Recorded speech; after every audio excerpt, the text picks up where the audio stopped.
just wanna feel like this forever. I love it when my feet don't touch the ground, touch the ground. Don't wanna let these colors fade, kaleidoscopes inside my head. Just wanna feel like this, just wanna feel like this forever.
Forever. I love it when my feet don't touch the ground, touch the ground. Don't wanna let these colors fade, kaleidoscopes inside my head. Just wanna feel like this, just wanna feel like this forever.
Hey guys, we're going into the finals today. It should be interesting since we have New York Mobsters, who had a big of a tug and pull last game.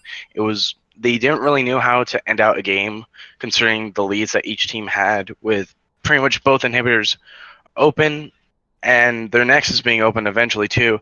And I haven't seen too much of Palatine High School, so this should be interesting to watch, considering they're both high elo teams. They're all in Diamond and Plat. They're not low, but it should be a good experience to watch and see what happens. Yeah, no, Reese, you're absolutely right. This is going to be an incredible game in the finals. Both of these teams have had a very long time to prove themselves here, and both of these teams have been strong enough to make it to the finals. It could be their ranks, it could be their strats. We will find out today in the finals here as we get into the bands. Now, from last game, we did see a lot of the common bands like Gangplank, Ari, Cho'Gath, Katarina, obviously, because mobsters have a one-trick cat on their team, so it's going to be given that, hey, we're going to ban his Pog champ that he can play so well into the meta, pretty much. That kind of reminds me of last season. Remember the person whose name was Riven main? The other team would always ban Riven, but that player never mained Riven, so it was kind of like a mind game.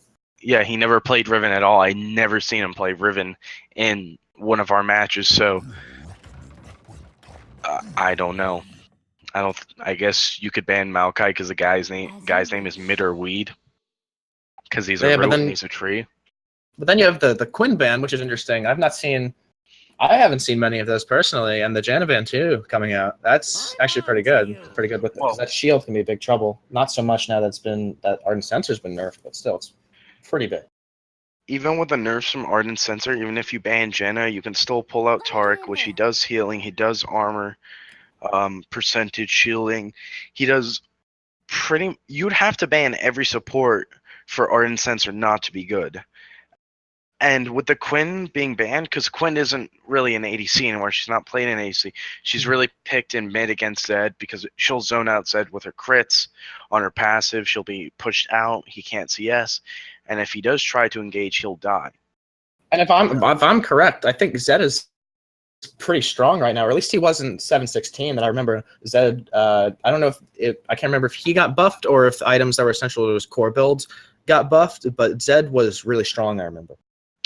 Ever since the changes a couple patches ago from lethality, he did gain a big lead, because yes, he is an assassin. He does go in and out, and so when he has that small gold lead, like we saw last game with New York Mobsters, they were a complete monster with Zed, and so they didn't ban him necessarily. I have no idea if they're going to pick him up, because we can see the Kog'Maw and the Karma.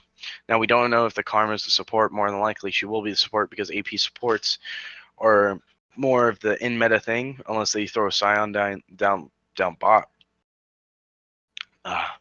Throw a Scion down bot. So, it should be interesting. That would certainly be very interesting to see. Scion on bot. I haven't seen much of those, because he's more like a tanky top laner. Yeah, but the thing is, if you do kill Scion early, he can all in with his passive, because he does so much damage, and it's really, really good for what he is. Now, the Cho'Gath pick is really good, although it's a big if because of how slow he is. Even if he has an item buff to make him move faster, he can be singled out easily. So the fact he doesn't do much damage on his kit makes him pretty balanced. If he actually did damage on his kit, on his Q, W, and E, well, he would get banned almost every game, but because the buffs were indirect to him, not so much. And we're seeing some the Rise ban. Oh, you know what? Actually, I heard they're planning on reworking him again. I can't understand why though. I wouldn't doubt that they would rework Rise again, because he has a really hard kit to balance with his Q. Like, he's always had his Q where it's a ranged attack, but it's like there'll be these players that abuse the fact that you can buy 2 blue tiers and build Mana Moon, and my mind's skipping another because I don't play him a lot, but you can build both of the tier items so that he has more mana, because the more mana you have, the more damage I believe you scale with, the more health that's on his kit. I think it's it might be AP that scales with that. Yeah, it's his AP. The more mana you have, the more AP you have, and so I could see where they would want to nerf that so that passive isn't as broken anymore. Sharpening my feathers. Interesting final bans we see coming out of here. The Cassiopeia, we have Callista and Xayah here. A lot of ADC champions have been banned here, so hopefully the ADC mains on both teams have a plethora of champions at their disposal. Looks like we're seeing Misfortune come out from New York Mob over there. Well, the main reason that you would want to ban Twitch, Tristana, Quinn, even if Quinn was playing bot, Quinn, Callista, and Xayah is because they all scale really well. They don't need a lot early game to trade, and they just do a lot of damage. And it's kind of ridiculous how much damage they do, because Tristana has her bomb, she has her Q. Her Q costs nothing. Keep that in mind, and that gives her more attack speed passively too. So she can just max that out, go within her E, and then all in at level 5 and have no ifs, ands, or buts. And so that's really broken. I just lost my train of thought. That's really broken on her kit, so I could see where that ban would be coming from. Callista, even though it's said, oh, she's a garbage champ, no one will ever play her, she needs a rework. It's really the meta that shapes the champion and forces a rework. If we could look at the most recent rework, that'd be Urgot. His kit was definitely outdated, but if they had made a couple changes to him where he was balanced out, you wouldn't really have to change his kit. You wouldn't have to change him at all, really. Same goes for Callista, because crit champs are coming back, because lethality isn't as popular on ADCs anymore, because granted, the lethality builds only come out when they get a slight buff, because then people try to abuse it, and then Riot's like, we can't do that, we have to nerf it back down to pretty much nothing. So it's really not for ADCs, because if we backtrack to last season, I got called a fool for playing Duskblade on Jhin, and I laughed a month later when it literally became meta. It literally became meta to put Duskblade, Youmu's, Black Cleaver if you want, and then whatever else you want on that build, because crit was absolutely useless on him at the time. And so we can see that obviously crit champs are going to bounce back. And if you want to discuss a little bit about the team comps, I don't want to steal all the light when I'm discussing.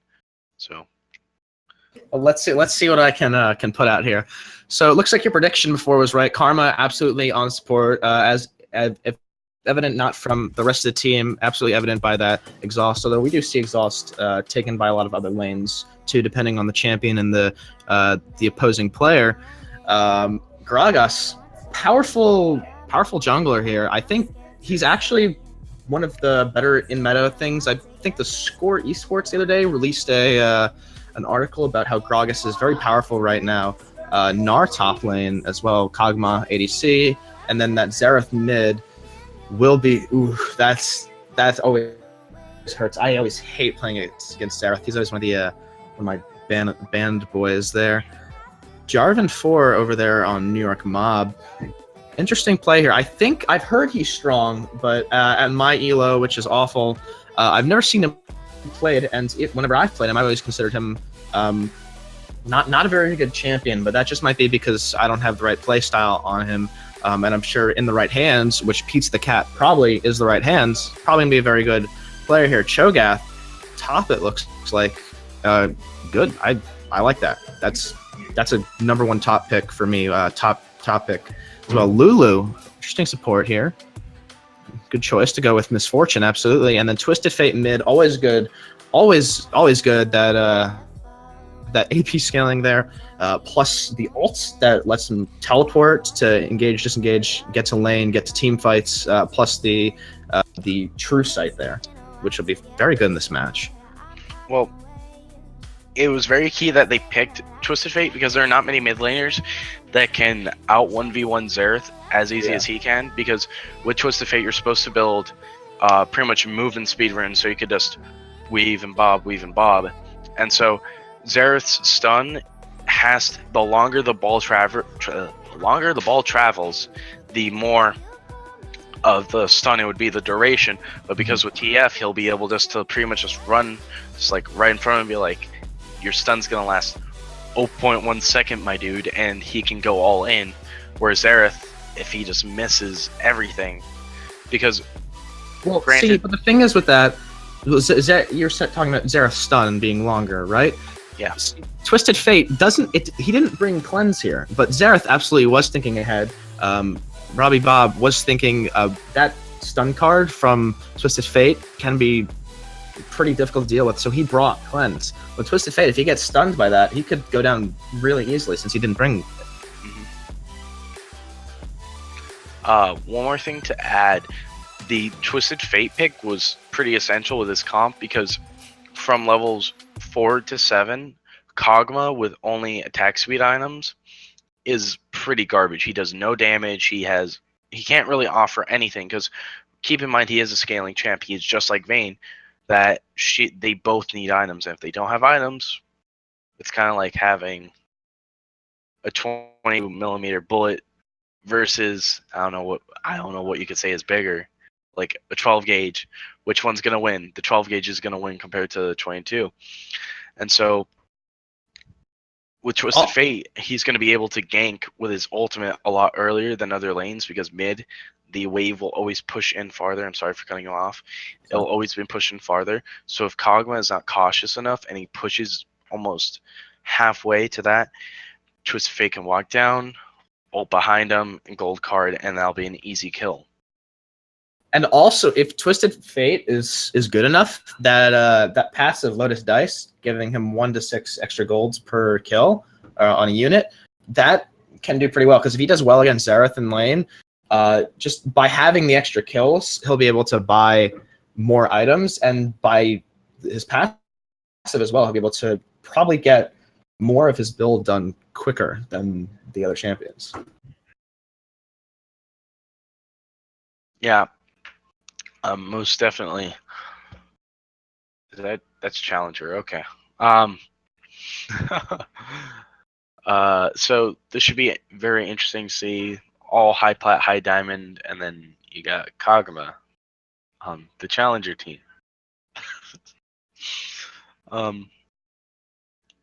So we can see he has some classy skins here. Both of the supports here are Mastery 7s, which I just want to point out that means to me that says that they're skilled enough with those two champions. Of course, they could have farmed them by being in diamonds and then playing with a level 1 in normals to get the S tokens. But to me, if they got those normally, that could signify a high level of skill from both support champions.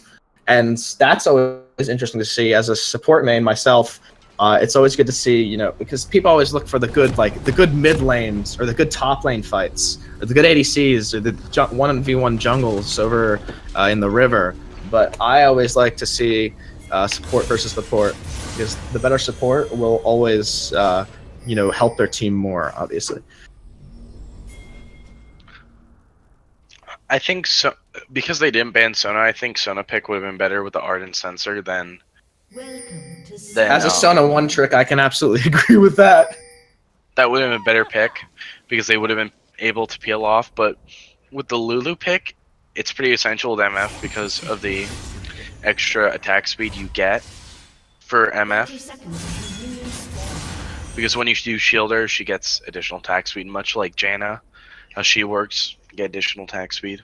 And I also want to point out that both supports are both using the Ancient Coin, which even after its slight nerf for like the 5% less mana, which they nerfed so that Sona and Soraka wouldn't be as strong and won't be able to sustain as long as they were previously able to, because with that Ancient Coin buff initially, you could stay in lane for almost ever, just farming the mana. Even if you ran out of total biscuits, you could just get the mana from minions and you wouldn't have to back. You could heal yourself, and it was pretty much just really strong. But it's still strong even with the 10% less mana. That wasn't much of a buff. And so, yeah, it's still a very strong support item for the beginning of the game. Yeah, definitely. Interesting to see that neither team decided to invade the other jungle camps. Usually you see that a lot in an attempt to, I don't know, steal a blue or red buff, but it looks like both teams just kind of respected each other's boundaries. Gragas did the, I can't ever remember the names of those, so... Raptors. The Raptors, yeah. And then Jarvan just did, he's doing a standard route, blue buff into Gromp into Wolves, so... Ooh, over in mid here, got an interesting little fight going on. A skirmish between Twisted Fate and Xerath. Both are going to come out alive, though. And then over there... The major disadvantage for Cho'Gath definitely is that Gnar is a ranged champ, and so I feel the Cho'Gath jungle would have been a better option than Jarvan, because Jarvan has more of a capability to 1v1 with Gnar because of his W, his Q, his E.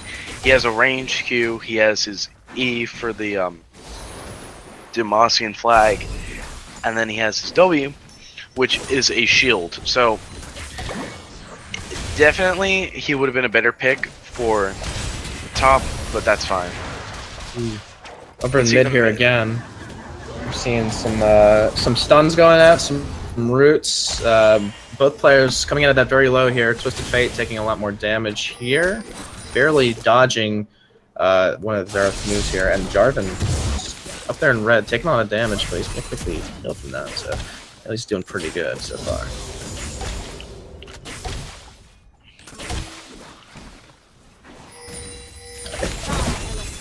Forgive me if my terminology is wrong here, Reese, but I believe the wave is frozen down there in bot? Yes? Yeah, you can definitely see that they're going to... Well, no, not entirely now, because Kog'Maw could have froze it. He literally just pushed out the last one. I don't know why he did. But he pushed it.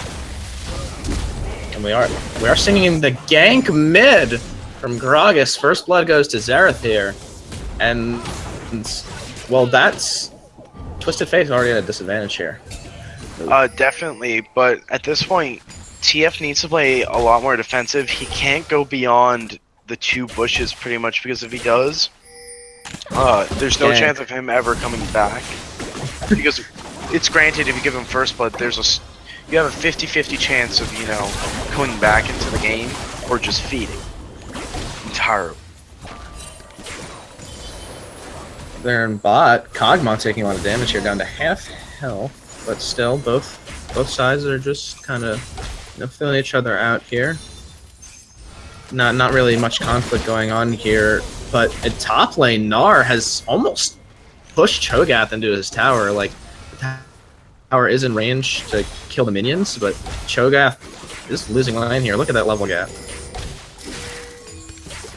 Most definitely, but the thing is, if we look at top, no, not mid, bot. Top and bot are pushing all the way. So as soon as TF hits that level 6, he can go for an all-in gank. Yeah, that'll be pretty good too, because both those lanes are pushed in against Twisted Fate's team. So a gank from him could kind of change things up and make it so that the tides are turned in the respective lanes. It looks like Xerath here kind of been his lane to try and went down bot with the trades. They're going down. All right, you're absolutely right. Cho'Gath and Misfortune kind of both getting low respectively. Misfortune escaping with half health, and it kind of looks like a double gank mid, but we might see the junglers 1v1. No, looks like Jarvan just barely missed his sight of Gragas, but I think Gragas actually saw him.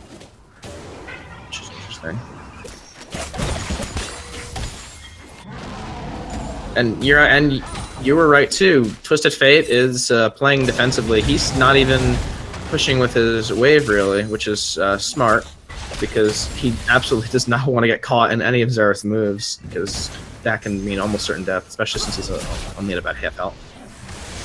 And the thing is, he can keep dodging whatever Xerath throws at him, so long as he kites. Whenever you run away from something, you don't want to run to the side. You want to run backwards and then to the left. What about backwards and to the right? That would work too, but so long as you don't get caught, because if you just walk left, the person's going to make it so that it goes left. Like, they're going to be like, hey, he's going to turn automatically left. But if you're just walking in a straight line backwards, and then all of a sudden you see him casting, you go to the left, they're not going to be able to do anything. Now, he's definitely trying to freeze a wave at tower. But because of how low he is, he doesn't want to risk it. See? Yeah, but he keeps getting hit by Xerath here. And again, by his ultimate, he's down super low here. He's not doing a really good job dodging those shots. Both the flashes coming out, though. Now, because he did definitely dodge that first initial ult from Xerath, he was fine. Yeah, he survived.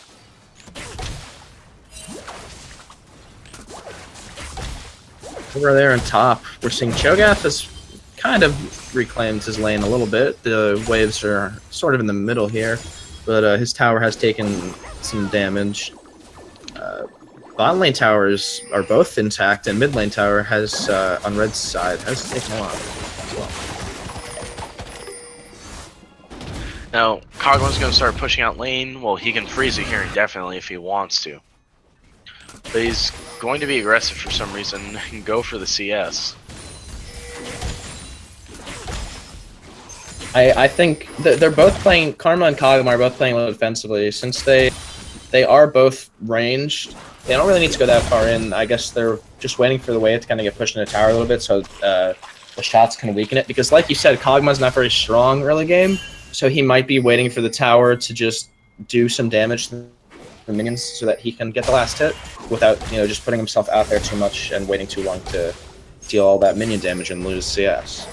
Because with Kog'Maw, as soon as you get your Rage Blade, and then you build into Bork, and then Runin's Hurricane, you can do a lot of damage, and you just have to be able to kite. You just have to be able to auto-cancel. We can see TF's getting a little caught out here, but he should be fine. Yeah, he's gotten hit by a lot of those moves. You would think that after enough W's, or I think that's Xerath's W that I was seeing, that he would. Here comes the gank. There goes the flash. It's the ultimate. Nice. Will fall. Now, Nice. as I did predict, once Kog'Maw had initially pushed up past this little trestle, I think it would call it a trestle, but I'm going to call it Riverside. Once he passed over halfway through the tree, TF knew, hey, my mid lane's not going to be paying attention. Let's go all in. Yeah, but the fight up here at top. Xerath gets a kill on Cho'Gath. I think that makes him 2-0 now. Yeah, it does. Oh, and Jarvan's gonna fall as well to Gragas here. I still don't think Gnar still hasn't gotten a kill yet. No, he's gotten 2 assists though, which are pretty good compared to Cho'Gath. Now, that's Cho'Gath's first death. I thought he had died again. Jarvan too, but Jarvan's still. If Cho'Gath doesn't teleport back to lane, he will almost certainly lose this tower, which will not be good. He is teleporting though. But he still might not be able to take them because Xerath was hiding in the bushes. They're pretty committed, but they will be able to take it. Okay. See now, Twisted Fate has been given a lot of opportunity here. He can push into the tower and do some damage, but like you said, he could be in danger of dying since of that what happened earlier. Well, let's quickly look at his build right now. He hasn't built a Lich Bane, which for a lot of AP players, that's essential for taking towers faster because it has a Sheen to proc in the extra damage. And so he's only building a Callus and a Blasting Wand, and so he's definitely going to go for the Rod of Ages first so he can go in for more ganks and be useful for team fights so he can just flash into Gold Card. Ooh, that bot lane here. Lulu almost going down, but she ults herself to stay alive here. Karma's going to go down, and Kog'Maw, it looks like, as well. Flashes go out from Misfortune. He gets a double kill. Gragas ganking too late, but fine. Ooh, Gnar actually stealing the kill on Misfortune here. I didn't see Gnar. Jarvan 4 and Lulu very escaping with her life, but the Jarvan 4 ult does go down here. Interesting. Ooh, Xerath's making his plays here. Jarvan's got the good jukes that I want Twisted Fate to have. He dodged pretty much every move. Oh, Lulu, though. Never mind. Yeah, Lulu fall. Jarvan, though, props to Jarvan for those really good, like, he dodged all of Xerath's moves really well. I don't think he took a single point of damage from Xerath there. Just I think he took damage from Gnar and Gragas in the end, but that was very good. The Mia pings were very much needed by TF, which weren't put out at all. But the thing is, Lulu was able to dodge every ult from Xerath. She was just able to do the micro steps. She was just be like, I'm not interested in what you're selling at. I'm just going to move to the side, bob and weave, bob and weave. And so because of that, she was able just to like avoid that until Gnar flashed and ult her into a wall. And I think there was a couple of ults there too. I think if you're near the edge, or like if you're within the outer, I want to say 60% of Xerath's ult, you can dodge it. But I think Lulu most of the time was stuck in the center here, and the Twisted Fang gank coming out again on Kog'Maw, who falls here. Jarvan going in from behind, not committing though, because Karma does go into the safety of her own tower, and they don't have any minions to push it. It looks like with that kill, they will opt to do the Infernal Drake. That's a strong one. Xerath, though, with the nice shot from Xerath there. He tries to contest, doesn't really do much. Karma and They can definitely Xerath, keep going for it because Gragas isn't too far behind, but they don't have vision on it, so they're gonna have to look to push him away. Ooh, unfortunately, Gragas tries to go for the steal, misses it, barely escapes with his life. Xerath ult coming out again! Misfortune getting caught in it, and so does Lulu twice. Well, luckily, dodging their shots. Luckily, because of Jarvan having the forethought, or the foresight at least, to be like, I want to have vision on Dragon with Scuttle, MF was able to dodge all that, because if it wasn't for the movement speed, she would have been killed indefinitely. No, absolutely. Oh, and the Gnar taking the Rift Herald, though. Yeah, I completely didn't have attention to any of that, so it doesn't surprise me. I think he soloed Rift Herald, though. Yeah, he did. I'm not surprised that he did that because they are quite ahead on towers and they want to keep pushing that lead to progress into the game farther because yes, bot lane is a bit behind. Excuse me. Because bot lane is a bit behind. They don't have Dragon, so they're just going to take the nearest objective that they can. Yeah, you're absolutely right. And I think mid lane's actually, aside from Xerath's absence here, which kind of lets Twisted Fate push the minions in the tower, both towers are actually at like equal damage here. So if Xerath's going to come back in the lane, doesn't have enough time to stop Twisted Fate's recall, but now he himself can push into those towers here. And over there in bot, looks like they are going to push in the tower themselves. What's going on top here? Gnar just fighting mean waves while Cho'Gath fights the minions. With Cho'Gath at this point, he just really wants to look for the stacks. It's kind of I wouldn't fight this. I would definitely stick around because the Gnar does have the capability to summon Rift Herald. I would definitely keep up my knockup because if you do knock him up while he's summoning Rift Herald, it will cancel the summoning of it. Really? Yeah, if you knock them up, silence them, any way to disturb them, they will lose. Oh man, that stinks. The flash ult coming up from Jarvan, but no, But he will fall to Xerath. Ooh, they've actually pushed past the first tower here. They're diving really far for that kill. Gnar almost going down to tower shots here, but Twisted Fate finally getting those jukes and is able to dodge them and stay alive, not feeding them that extra kill. Rift Herald here. Ooh, where's that Rift Herald coming from? Ooh, it's going towards mid. That's not fun at all. They kind of need it for that tower.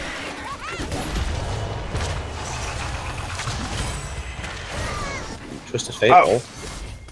1 for 1 there with tower and kill. That's pretty good. I would take that trade. I think, unless Twisted Fate's not able to kill Herald before it takes a tower, but it will. Looks like. Ooh, that bot lane gank is coming out here.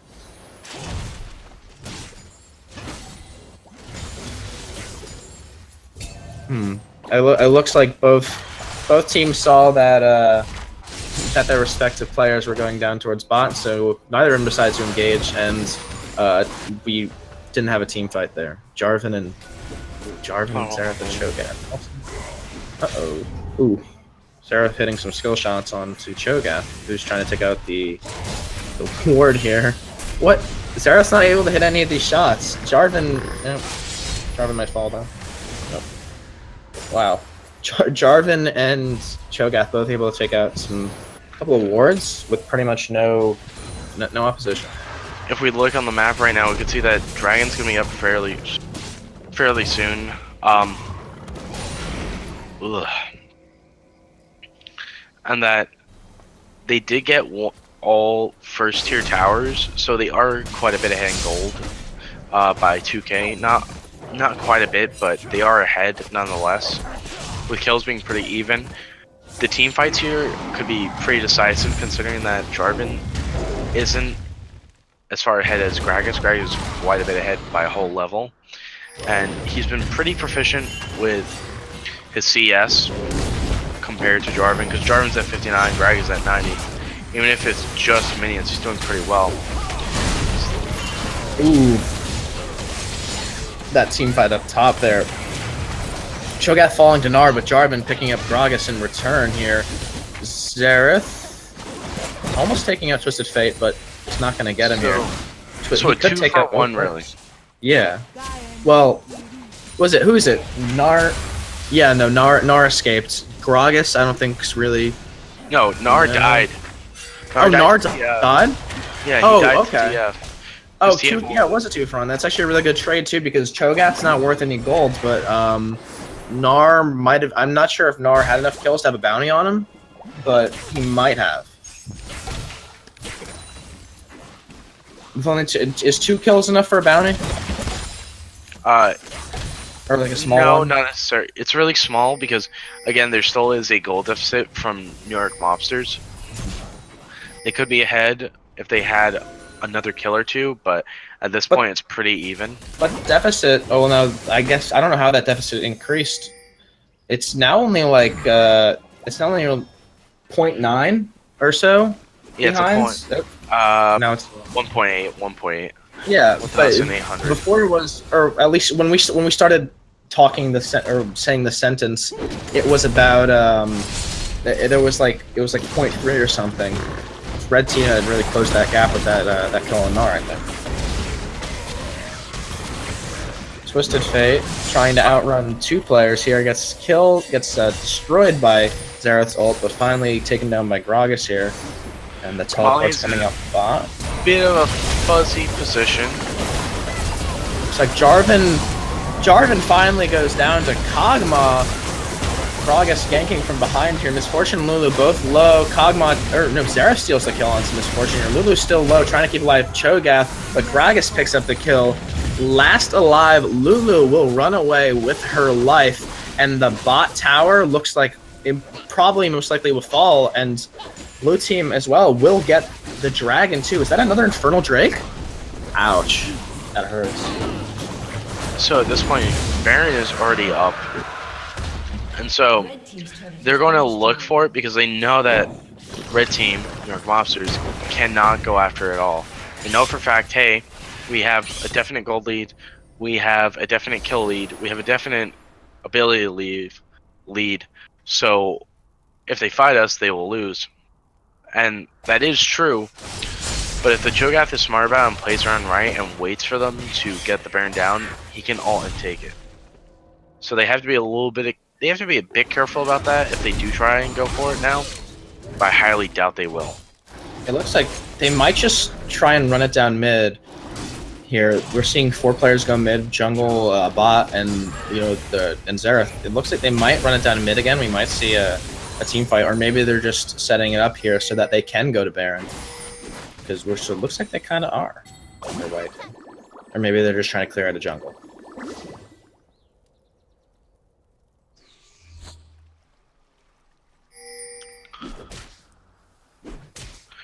See Cho'Gath is going for the wards here, but he's in quite of a tricky spot. I'm quite surprised he hasn't built much magic resist. As it is, he does have...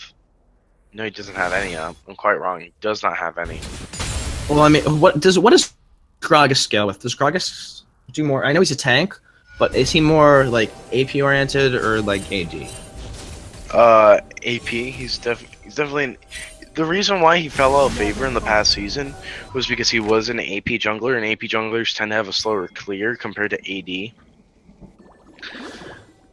Well, yeah, because they have to wait for their cooldowns to finish. Yeah. But definitely, like, but by that, just from P jungler, that kind of puts it more towards there's more AP oriented things that Cho'Gath should he should be building magic resist, because he almost just got even with all the health he has now, he almost just got Xerath almost took him out with just 2 abilities, like a Q and W, I think it was, which could have been really bad. Yeah, definitely. But if we look down bot, Gnar is about to go ultimate, and he can honestly 1v1 anyone in the other team with ease. He doesn't need anyone on his team to help him. So if he does get caught out, he can get out easily. So Cho'Gath here. Cho'Gath gets caught out. It doesn't fall though. Almost he gets away. But look at that. He's down to about half health again. He's almost he's really almost dying to 2-3 seconds of combat versus Xerath and Gragas. Oh, you have to keep in mind that Xerath does have a Lyssandra's Torment, Leandra's Torment, and that does burn damage. That's annoying. So it has burn damage, and it has magic penetration on it too, which is very annoying. And so you can imagine how much damage it's doing over time to Cho'Gath.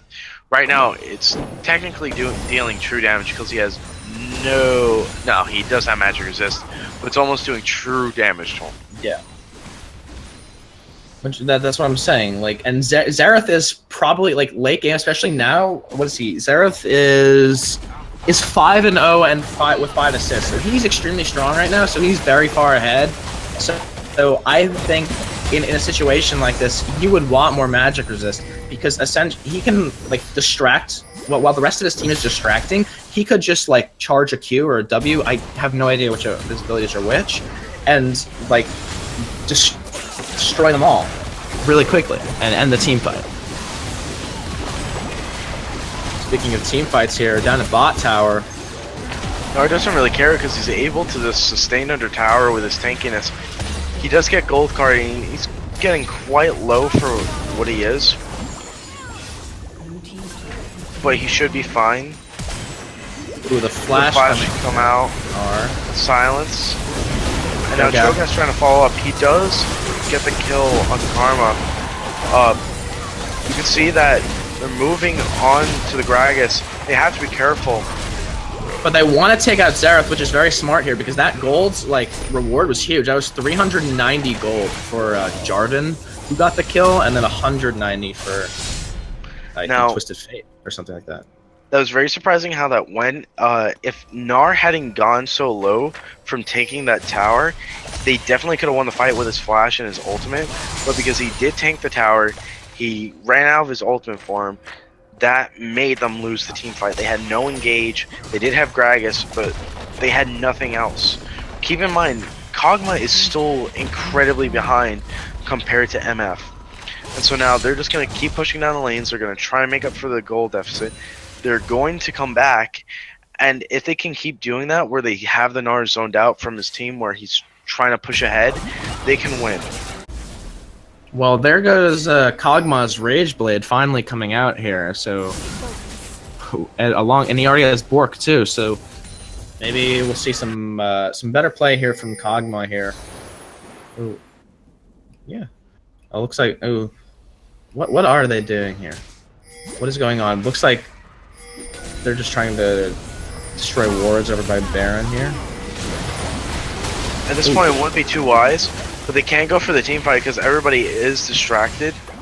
Xerath coming in with the ultimate kind of useless, a bit of a waste. Now they do need to get the abyssal. They definitely do need to pop the passive on Banshee's Veil.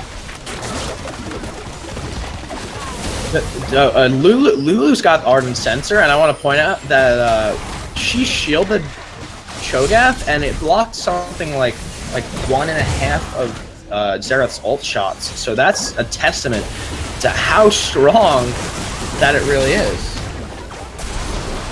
Now, MF getting her ult canceled, they need to back out of this one. They can't really fight.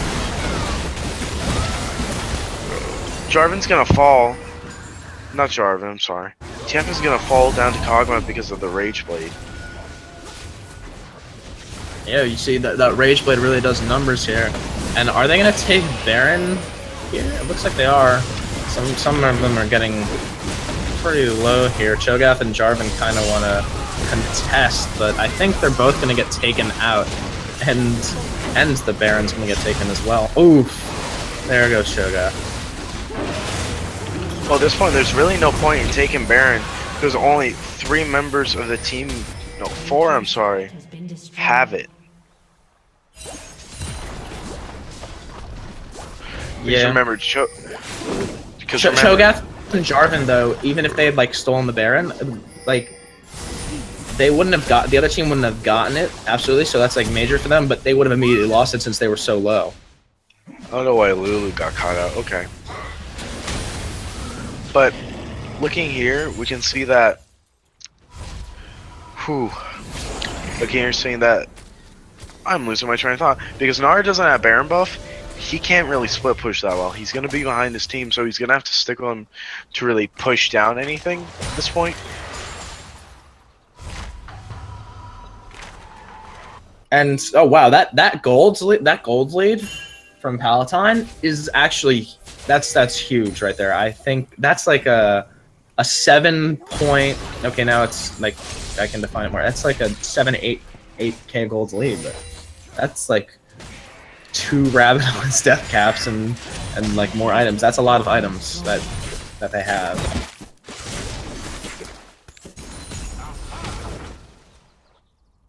We can definitely see at this point that Kog'Maw is coming back because he does have his Rage Blade, he does have his Borg. He's definitely going to look to go into a GAs. But besides that, he's coming back well in. Now, something that always interested me, Kog'Maw and Sion's passives, both given like the life after death type of thing. GA cancels that, right? It doesn't like, it's not like they get to do their passives and then GA revives them after that? GA will revive them, but then Without once they die again, without their passive, and when they die again, they'll come up with it. Okay. But I was gonna say, if that like, that seems like a prime Riot bug right there, where GA would go off, or GA wouldn't go off until the passive finished. But I guess since it does register their deaths in the kill feed before their passives finish, it would. That's why it works the way it does. Ooh, team fight going on here. Monsters is gonna fall at this point. They can't defend. They see the minions pushing in, and they're just gonna have to let them take the turrets and go for the inhibitors. No, there's nothing they can really do to contest it. They don't really have anyone that can really do anything. Twisted Fate, maybe, not without Banshee's Veil though, and then Jarvan here as well. Ooh, I like the locket on Jarvan there. He hasn't used it yet, but I guess he really hasn't gotten into major team fights that require him to need it. I think he did recently buy. It's really beyond me why they didn't continue the push. They had the pushing power. They could have really went for another tower or two, but it was just safe for them to back off and go for Dragon in the meantime. Oh, that was the Elder Dragon too, right? No. So, oh, what? Oh no, the Elder Dragon. What was that? That was a. It was Cloud Drake. Cloud Drake. Wind, Cloud, whatever you want to call it. So they have an Infernal Drake and a Cloud Drake under their belts, and they'll probably, if they continue like this, they'll probably get an Elder Drake as well. So just on buffs alone, they're pretty strong. They have the gold lead as well, the tower lead, the kill lead. They've got, and Baron's not up for a while too, so they could try for that again. Even though most of them still have their, I know the Baron buffs I think have run out by now. Most definitely, and we can see with mid now being pushed down and our split pushing bot that they do have pressure because remember, New York mobsters have lost a inhibitor top, so the super minions are going to be pushing in. In fact, there are 2 super minions, so MF is going to be like, hey guys, we need to go take care of this, but the team's gonna be like, hey, we're gonna lose mid. So I think that's why they stopped pushing top lane. I think they want to 100% secure the victory by pushing the other two lanes, so that there's almost nothing that New York Mob can do. They will just get destroyed by the super lanes. At this point, New York Mob needs it back. They need to go back to their base. They're going to lose a tower.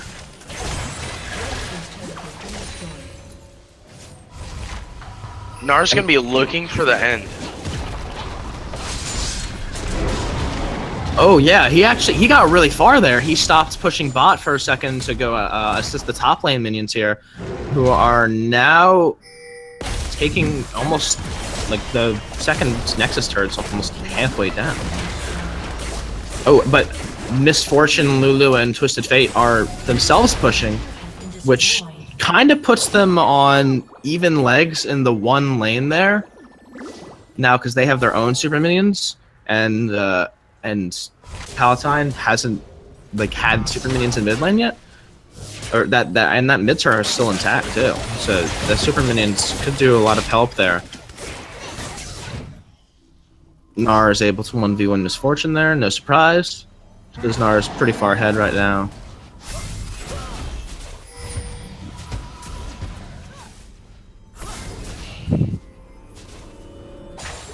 Now, with the team standings, the next team fight will determine who wins this match indefinitely, because they both have inhibitors down. They both have mini waves pushing. More or less, Palatine has a mini wave already top, but mid is starting to get pushed in naturally with the wave starting to meet. As soon as that super minion takes out that regular wave, the next line will come in and it'll just be like top. Plus the respawn cooldown, I think at this point every oh no, it's not.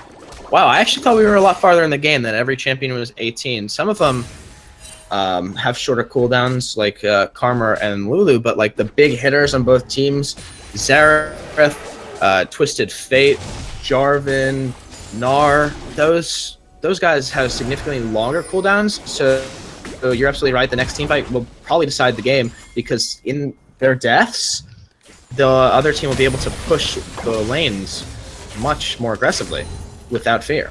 We can now see that Baron's coming up in a couple seconds here. They're going. It's like both teams, I think, want this Baron here, because it would be pretty good for both teams. Xerath ult comes out here, mostly targeted towards Jarvan, though. Karma, Gragas, and Kog'Maw hold off New York Mob here, but they're all in one area here. We see that the New York Mob's inhibitors about to respawn here, so Palatine's about to lose their top lead here. Ooh, team fight going out here. Cho'Gath taking a lot of damage from Gragas, and Gnar flashing over the wall so he can escape. But Jarvan, Lulu, and Cho'Gath are both really low. Misfortune really the only one with a lot of health, but that can soon be erased with all the AD and AP that Palatine has. Lulu going to even lower health. Gnar getting caught. Jarvan coming in. Gnar almost going down. Cho'Gath coming in as well. Misfortune finally getting killed. Gragas taking Baron though while they're all distracted here, and then Jarvan was going down to Xerath here. That's actually pretty big. They only lost Gnar, so they still have a 4-person Baron buff. Gnar's pretty essential. Not to say anything about that, but that 4-person Baron can do a lot of damage.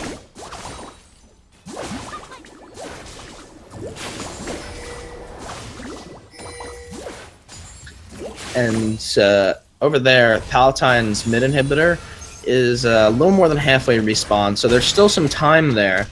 But that bottom turret for Mob is almost down. It's only got about 300 health. It's slowly regenerating, but it won't be enough if someone like Gnar decides to push the lane again.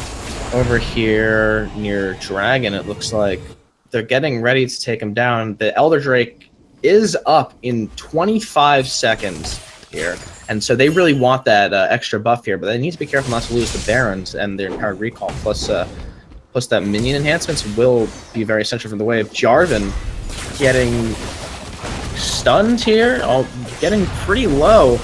Cho'Gath pushing Xerath and Gragas. He's going to go down to less than half health here, and nearly gets taken down. The redemption comes out, but Jarvan ults onto Xerath. Twisted Fate goes in as well, gets exhausted. Xerath looks like he's going to go down here. No one's going down yet. Grog is finally getting taken out by Cho'Gath. Kog'Maw finding Jarvan here. Gnar jumping on the Misfortune, taking her down as well. Lulu flashing away from the Xerath ult. Pretty even there. Oh, no, that was a 2v1 actually, and there was an essential 2v1. Two higher placed players on the teams going down here. Cho'Gath wanting to harass Gnar a little bit, killing him up in the air. Gnar going down a little bit, but Palatine is going to take Drake. No, he's not. Who's that? That was Twisted Fate nearly taking out Cho'Gath. Gnar getting kill on Cho'Gath, though. Finally, Kog'Maw picking up Twisted Fate and Xerath picking up Lulu there. There is nothing that New York Mob can do to contest that Drake at this point. It would take some miracle to steal it. So it looks like it is going to be pretty free for Palatine, meaning that they're going to get their Cloud and Infernal buffs boosted, which, mind you, is huge, because those buffs boosted mean more damage, more ability power. I think I can't remember. I can't remember if Cloud Drake is the one that gives you the ability power or the cooldown, but that's pretty essentially here. Xerath pushing top, looks like here, or at least he's just trying to prevent it, because those super minions were in top. The super minions that had before were really letting them into top lane, but since the inhibitor respawns, they were able to, or New York Mob was able to take back the lane and kind of pushing the tower a little bit there, as we saw that back tower took a lot of damage here. Seeing Palatine go up mid here, pushing with some, or not really pushing, but they're kind of holding with some minions here, just trying to get a couple waves together. New York Mob, though, quickly countering that. Cho'Gath, I think Cho'Gath's waiting. He's doing a couple jungle monsters, but he's waiting to make sure that wave stays safe. Looks like we might see another team fight here in mid. 4v4 here in mid, looks like. Xerath charges up his ability, doesn't go through, misses, but it does split them up a little bit. Jarvan finally taking a hit. Twisted Fate going through his cards, picking the perfect one. He's got the stun. He gets it on Gragas. He Qs. Gragas taking a lot more damage here. Cho'Gath wants to go in, but he's being held back by Xerath. He took a lot of damage there, even though he's building more magic for this now, I believe. Yeah, Xerath ult comes out. Jarvan nearly going down here. He's very low. He's very low. But the Lulu shield, you saw how powerful that was, saved him from certain death. Getting stunned. Twisted Fate. Gragas dives, nearly takes out Twisted Fate. The Redemption coming in to save. Cho'Gath is huge now. What is max health at? 4,000 with that. What did he just used Gargoyle Stoneplate? Yes. Ooh. Rage Cho'Gath kills Lulu. Kog'Maw gets a double kill. And the mid turret looks like it will fall, although it won't. It looks like they are going to push out bot a little bit here. They're going to take the bottom inhibitor down and push the Nexus turret. They can win this here. Palatine can win the game off of that. The final Nexus turret goes down. They are chasing Jarvan the spawn, finally getting a kill on him, and the Nexus will go down. Palatine High School take game 1 against New York Mob. I am sorry. Race. My internet blew a fuse. That's nice. Sorry. Well, I'll catch you up on what happened in there. We had 2 team fights, and ultimately Palatine pushed mid, ignoring the mid towers, finishing bot, and then taking that push to Nexus, ultimately winning match 1. Okay. Well, I gotta refresh everything. Everything kind of blew a fuse. So as we wait for game 2 to get all set up, I would like to remind everyone about a little thing called the High School Esports League Partnership Program. Maybe you've heard of it. Well, if you haven't heard of it, you should hear of it, because it's quite incredible. It's a premier esports organization launched by it's a premier tournament series, full of the tournament. This is really great. It's really great. Let me just tell you that we've got these things called the HSEL majors, which so if you've competed in the free league so far, you'll know they're 12-week games, one game a week with finals at the end. But with the HSEL majors, it's a 6-week program with live finals, 2 matches a week, and it's an incredible program. And you might be wondering, how do I join this? Well, it's for schools. So go to your school, you get a club together, and sign up for the partnership program. It's only $5 a month per student, and you get some incredible perks. You get help in setting up and sponsoring LAN parties. You also have access to all of the HSCL majors we will offer for every game, and you will be competing against verified teams from other schools as well. Plus, we have some great perks as well. I know we have a partnership with Sector 6 Apparel. They make some of the jerseys. I think they make TSM's jerseys. Is that right? No. What do they make? TSM jerseys are made by Meta. No, who makes? Okay, I have no idea, but they make. I can't remember what team it is, but they Renegades. make. Okay, yeah. So those are some pretty high quality jerseys, and we have a partnership with them where you get a discount to their jerseys. So they're usually like expensive, but with our discount, they become a very inexpensive and really nice option. Just to brush up on that, it is a monthly. Yeah, as he said, it's a monthly subscription. It's really nice. You get to compete in all of your tournaments. Your teams, your school, you have more than one team. You can have up to multiple games. Certain players can't be on the same game for different rosters. They can only be on one team at a time per school. You can have like Team A, Team B, but you just can't have like one player on Team A and Team B. Yeah, and the amazing thing is you guys get to host LAN events that we sponsor with goodie bags and gamer loot. So we'll send those out. I would call them swag bags, goodie bags. You get to host those at your school. You get to have your own LAN events, and you just get to have a fun time. The LAN events don't just have to be for the players. They can be open to your school, so then that way you can introduce more players into your team and eventually have more people to play with. So you can do that. It's a lot of fun. I would suggest it. I love having LAN parties, and this is just a step up to it. So if you really do like esports and you want to get your school involved, mention, hey, we can get scholarships for that. Principals like to hear that. It's a really big incentive for them. They'll be like, hey. Oh yeah, and I can't believe I forgot one of the coolest parts about it is we partnered with Twitch to do some pretty exclusive and really awesome stuff. So for one, the finals for the HSCL majors will be on the Twitch front page. So that means that if you make it to the finals and you play, like millions of people go to Twitch every day and they just go to like the Twitch homepage. So the finals will be on the homepage. So you could potentially see millions of people see your plays. That could include recruiters for teams and recruiters for colleges, as well as another very, very awesome and special thing. Your school will have the ability to get the elusive Twitch partner channel. Now, normally you need something like you need to like stream every single day. You need a couple hundred viewers a day or 1,000 viewers a day.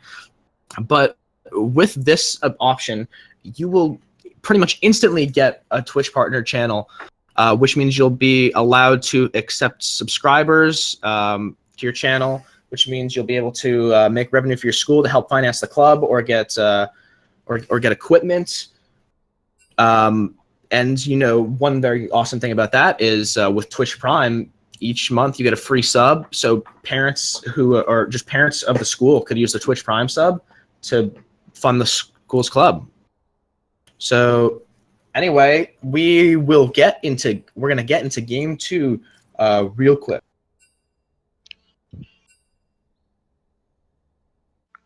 So just in case you're joining us now, these are the League of Legends finals for the High School Esports League Summer Combine 2017. This is game 2.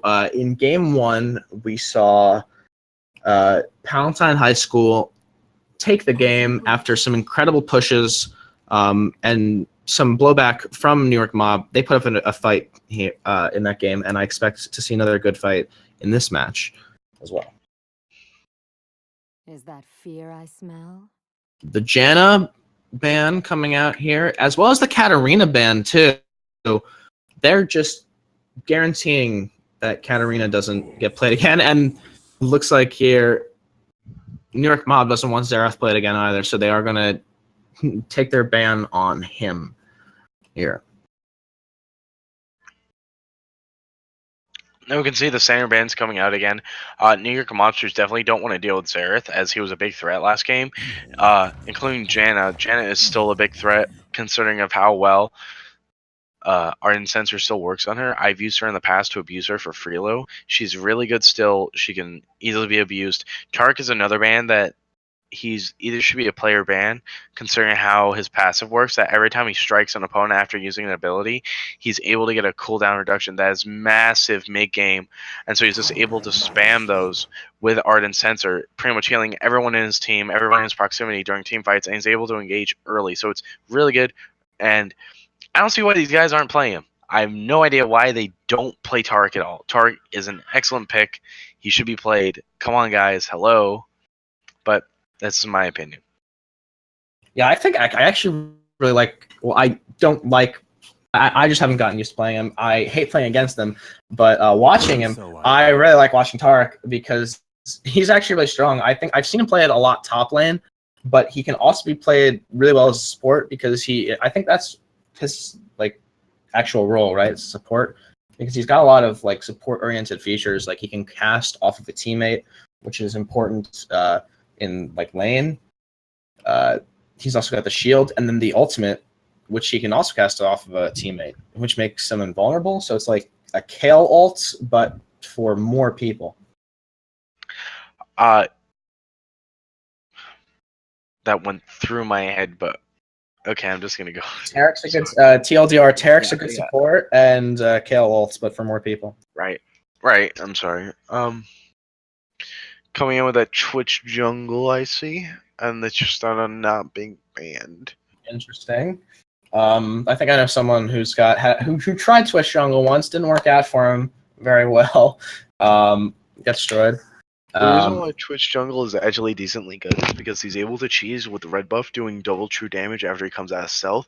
So they have to be aware that he's going to come in with that cheese. And yeah, see, but then they have to like, but then Twitch has to like gank a lot too, though. So he can't really spend that he can't really spend that much time in the jungle because he's got gank so often. Well, because once he obtains red, he has his Q, which is stealth, and he has his E, which is his true damage. He's doing double true damage with red buff and his E. He's able to stealth, doing additional damage to get those stacks on. Because he's able to get those additional stacks on, he's able to pull his E faster, and he's able to get a secure kill at this point. He can at least get a flash, he can at least get a heal. For fact, he's going to win the trade no matter what. So you absolutely have to buy you have to buy a control ward in the beginning. You gotta be like, no, I'm not going to buy potions, because if I buy potions, even if I get poked out lane, so be it. But if a Twitch comes and gets a free kill, that might be the end of the laning phase. That might be the end for us. So I'd rather them play it safe and really just go for a control ward because of the Twitch. Not so much that. Yeah, that's really it. That's all I have to say. A control ward costs 75, right? Or is it 100? Yes. 75. So I mean, that's like one less potion. No, that's or like two less potions. It's two less. It depends what you buy, technically. Well, yeah. But I mean, if you take the 2 less potions, you have like the 25 gold left over. So like maybe there's like some starting item that you want instead of the other that one that you usually buy. Back. But like you just are out 25 gold. There's your 25 gold right there. I think mid or weed, it looks like. He's probably a Lulu main. He's played it twice so far. And he's got a Lulu tag, I just realized. So something tells me he's a Lulu main. You definitely see the Quinn pick coming out for top lane because it is a direct counter to Gangplank. Okay. Never mind going with Renekton. I don't see why you do that, but that's fine. Well, I guess it might be to like dash past Gangplank. Zach pick, I like that.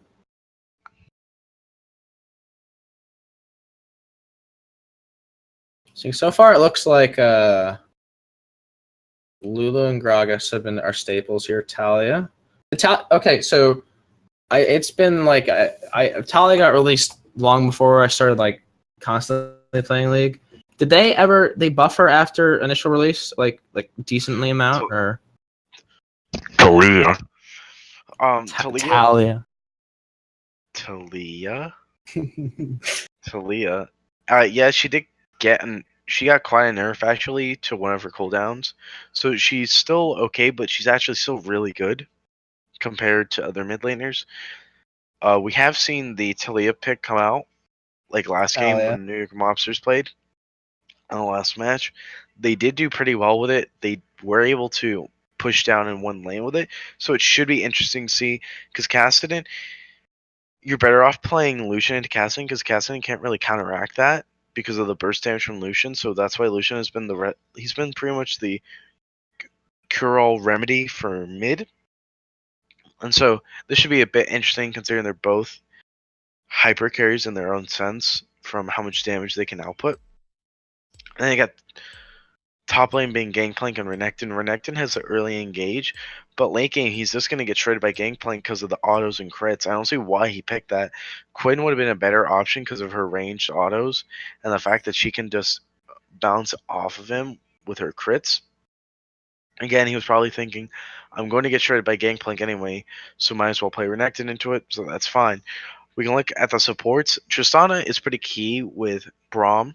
They're actually really good together, considering that Tristana has her Q, which is cannon fire. I don't know. I want to point out that our predictions were wrong. So Twitch was only picked, I guess, so that he didn't get banned later for the ADC, because Twitch is actually going to be the ADC on New York Mob here. So I guess they don't have to read the control ward, so everything we said kind of gets thrown out the window. Pretty much. But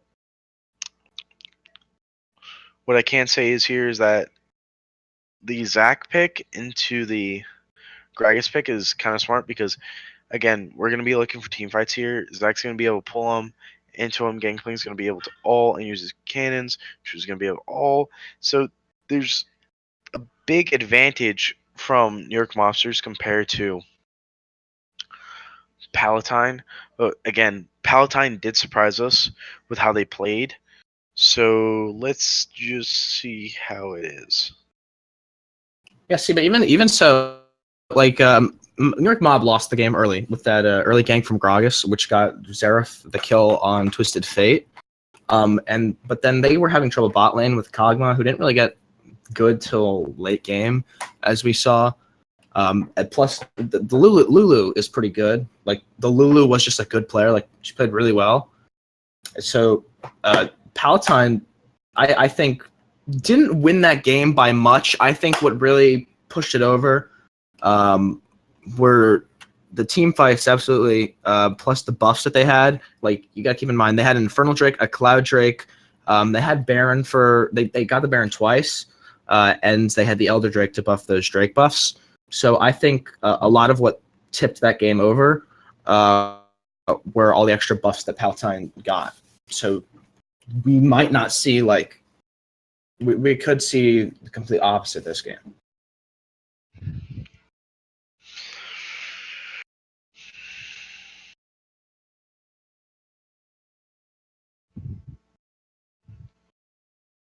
Oh, I want to take a look at the bans list again here. It looks like New York Mob are really scared of facing Gnar and Xerath again, and Kog'Maw. I don't know how common it is to ban champions that were used in the last game, like in Pro League of Legends, but it looks like they're scared. And Palatine too, banning that Jarvan 4. Jarvan 4 certainly was like a big contributor in the last game. He was like a big troublemaker.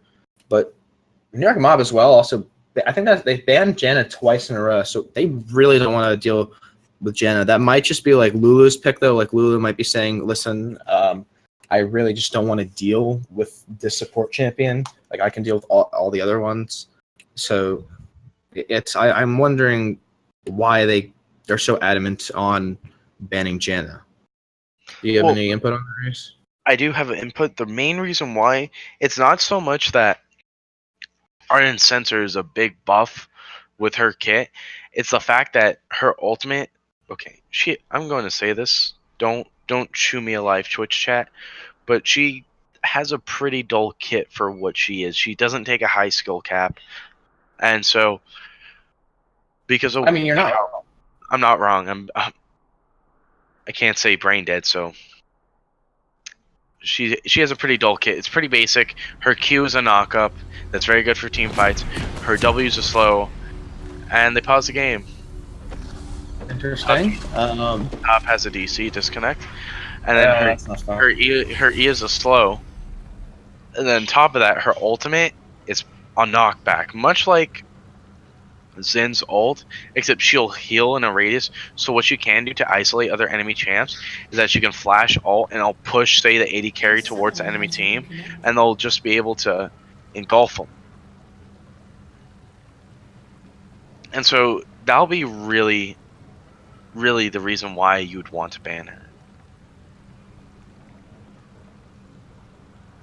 Yeah, I guess. Oh, we wait for which side? The red or Palatine is waiting for their player to come back, or is it? All I know is we're just sitting here waiting.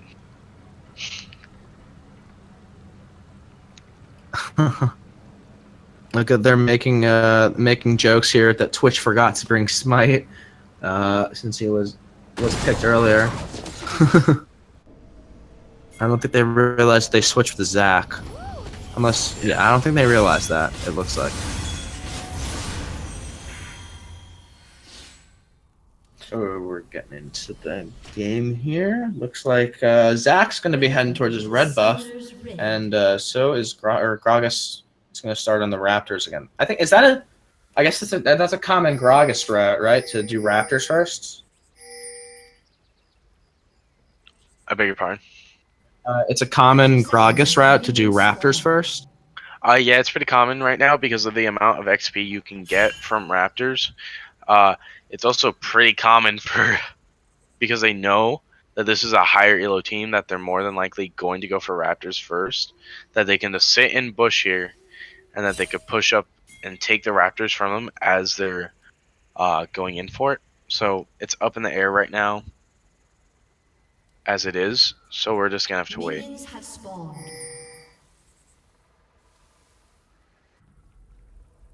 Yeah, it looks like New York Mob are kind of invading the jungle a little bit.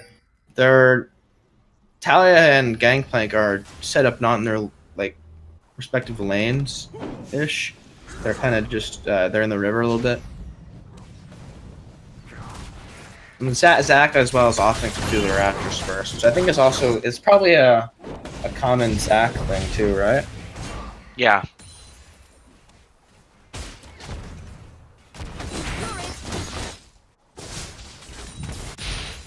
And as you can see, he's already got level 2 from just taking the small birds. And so he's going to be able to have a pretty clean clear from here on. Yeah, it looks like both junglers are pretty much doing identical routes here. Both are going for the red buff as well. Based on just health of the buffs, it looks like Gragas is far ahead, but I think, does Gragas have better base stats than Zach? Or Gragas overall, because of the sustain he has in his kit, he is better. He does get a heal every so often from his abilities, because that is part of his passive.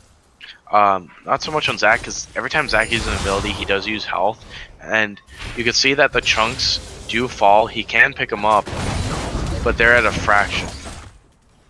Yeah. So you have to be. It's kind of tricky playing him early, considering how many droplets of your own flesh you drop, and he has to play around those. But now he is level 3 at 3 minutes, and so is Gragas. Except Gragas does have both of his. He does have both of his red and blue, and so he can move down to his Krugs. And so Zach won't have Krugs right now. You know, Casson is definitely pushing her out with his Q and his wave clear there. He also does, every time he throws out his Q, he does get a spell shield. So he is the anti-mage.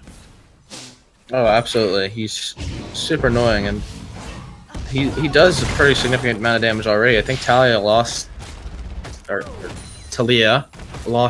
think about a sixth of her health to his Q, which is pretty significant if he just decides to continue torturing her. Now we do have to look at bot side here. With Tristana not being able to really freeze the lane because of her passive on one of her abilities, her E, is that every time she kills a minion, it'll do explosive damage and AoE effect to all surrounding minions. So when she had the wave freezed up by the arrow by her tower, she couldn't really do much. She had to auto, because if she didn't auto, she was going to lose a goal, and so it indirectly pushes the wave. And we see that Gragas is patiently waiting to take the Raptors as Zac backs, because Zac can't do much. He does have his passive. Gangplank is up top. He is paying attention, so let's see what happens here. Yeah, Gangplank making sure to ward that bush. He doesn't want to get ganked from the river, though. Although the brush over there isn't really warded. He's kind of, I would say he's winning lane right now. He's pushed the minions into the tower. Renekton is down to about half health, and Gragas isn't really anywhere to gank here. Kassadin and Talia are both low health. Flash from Gragas coming out, and a flash from Talia, but the Q coming in from Kassadin. Yeah, Kassadin escaping with a sliver of health. Now again, that mere suckle of a spell shield pretty much saved him if any other incoming damage was to come in, but luckily Talia had nothing left in her kit, and so they were able to pick up that cheeky kill. Now Gragas being safe, he's like, hey, I don't know where Zac is. I'm just gonna, go back to my Raptors, check around. And Zac can obviously be mad at this point. He's like, I'm missing Krugs, I'm missing Raptors. Yeah, he doesn't know that Krugs are missing until just now. And so he's looking around, he's like, where can I gank? I don't know where Gragas is. Wolves are up at this point, definitely, but could he be waiting there? Gragas is trying to make way for another gank here, looks like. Oh. The gap being closed. Talia pushing him back in. He has to be careful. They're both taking aggro from the tower. All coming in from top, but it's just not enough. Flash coming in. Can he body slam over the wall? He does. He might be able to get away. Gragas, it looks like, is going to go down to Zac here. Zac, he really shouldn't give him the kill to Twitch, but with Twitch following up on that, he has to be very careful, because if he does pull his E, she will die. She gets away with her health. If he had given him kill to Twitch, he had to wait for Twitch to get all the way over there, and Gragas was pretty much almost past the second tower anymore, and he would have probably been able to get back into base. So if he had waited for Twitch to get over there, kill probably would have been lost. We can see that the small gold advantage is starting to build onto Paladins. It's almost 1,000 gold lead, even though it's very minor. It still tips the scales. Like say Tristana's ahead by 300 gold. That means she has more attack speed, get more on her passive, and etc. Now, the smart thing for her to do right now would be able to push that wave in as fast as she can, so she can get the gold and let the wave reset, because we can see the waves. These are the waves coming back in from second towers on both sides.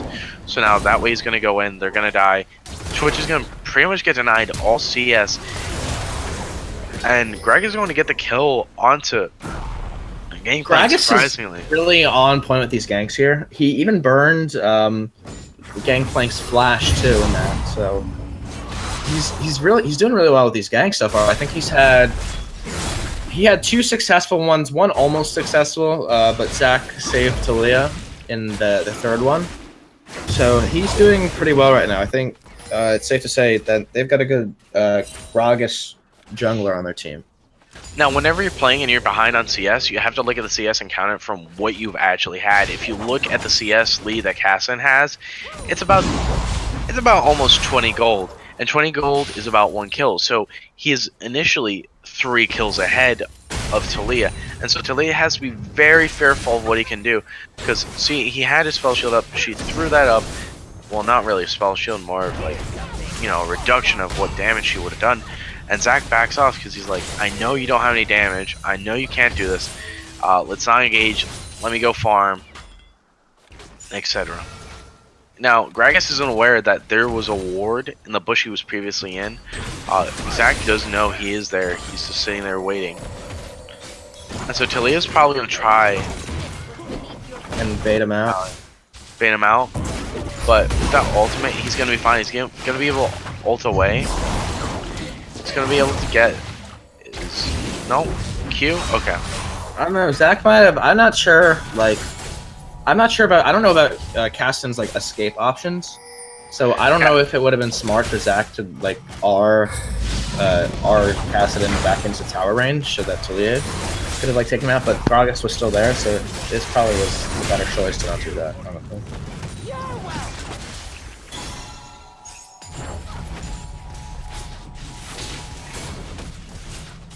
Okay, here, if we look over down at bot, before we missed it, because we were focused on that mid over there, Twitch and Lulu had quite a successful push. They, I think the lane was frozen by their tower, and now they're pretty much freezing it over by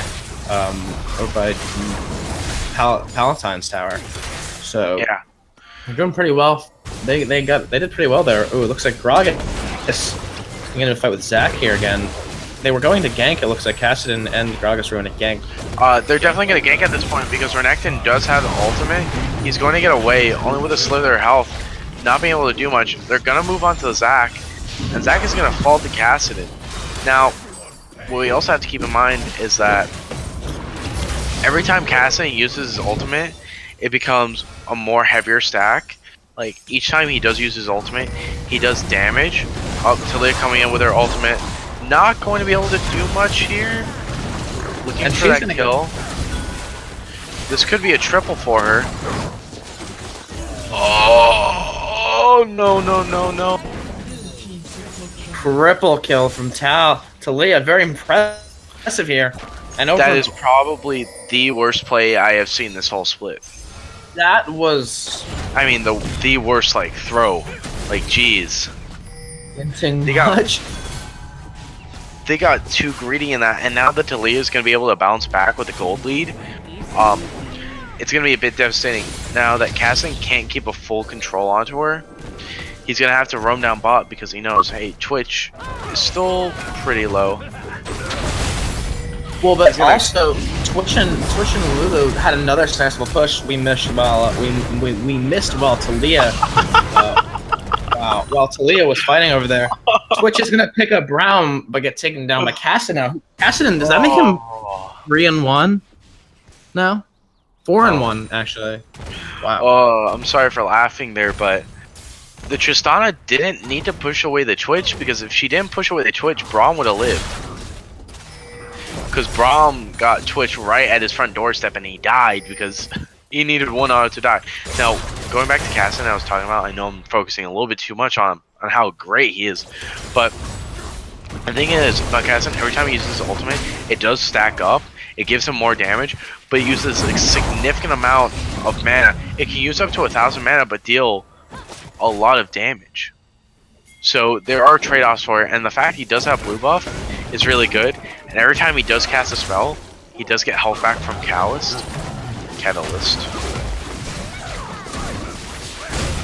So him being ahead is pretty good. We saw there Gragas and Zach kind of having a little fight there. Zach looked like wanted to fight at bot, but finally Twitch and Lulu show up here, and Braum to protect Gragas. Talia and Cassidon having a little fight there near the jungle. There are Gangplank and Renekton fighting at top here. Talia getting some help from Zach here, but Zach gets taken down to half health by Cassidy. Cassidy teleports in, and they are, with the help of Gragas, is able to take out Talia here. Zach is running away here. Gragas, I think that makes 5 successful ganks, or 4, and 2 fails. So this one they have to be kind of careful because GP is putting down an ultimate to get rid of those minions. They're gonna summon and they're gonna get the kill. Gragas and Cassidy are really gonna be the heavy hitters here for Palatine here. Just looking at actually, never mind. I was gonna say looking at levels here. There's a gap, but on both teams levels range from 8 to 10. So that's not that big a difference. But oh no, Cassidy's level 11 now. It's actually a pretty big difference. Cassidy is doing quite well, actually. Considering that he has that extra point in his ultimate now, he's definitely going to be ahead with his ganks. He's going to be able to do much more damage. I could see in the fact that he's probably going to go for a Lichbane because he does proc an auto with one of his abilities. Ooh, Twitch just barely going down, and Lulu too. Twitch almost survived based on Lulu's ults there, but unfortunately wasn't enough. Zach coming into Braum is gonna get him, but throw them together. Talia gets exhausted, so she's not able to do that much. She's trying to take out Braum here, who escapes almost with a sliver of health.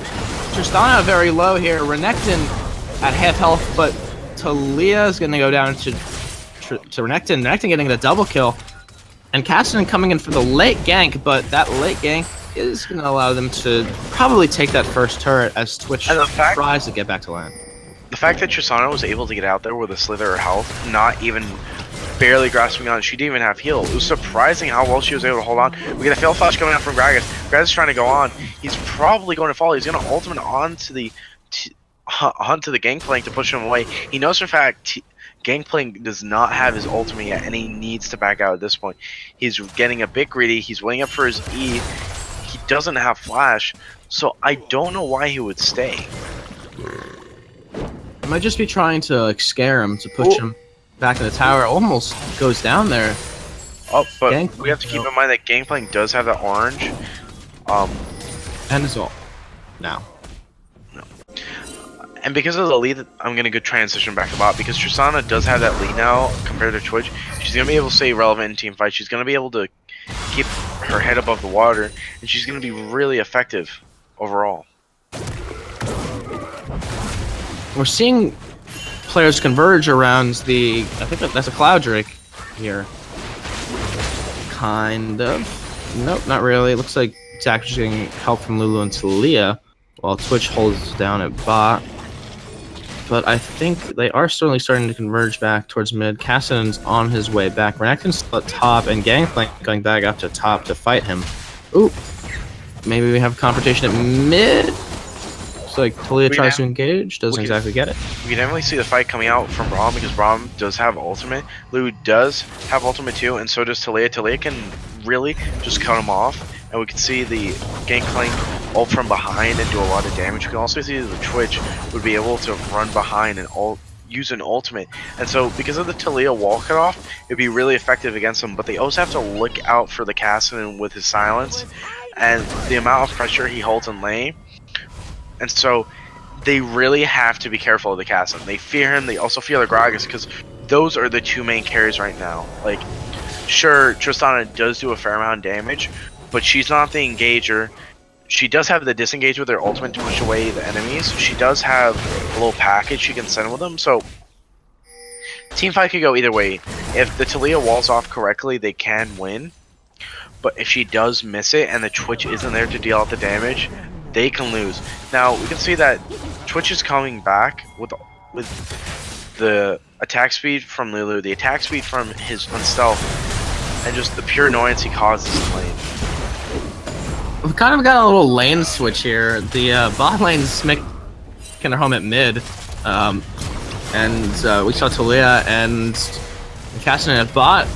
Renekton, though, is going to pick up the kill with the help of Gragas at top. Another successful gank by Gragas here. And The New York Mob are going to make their way down towards that Drake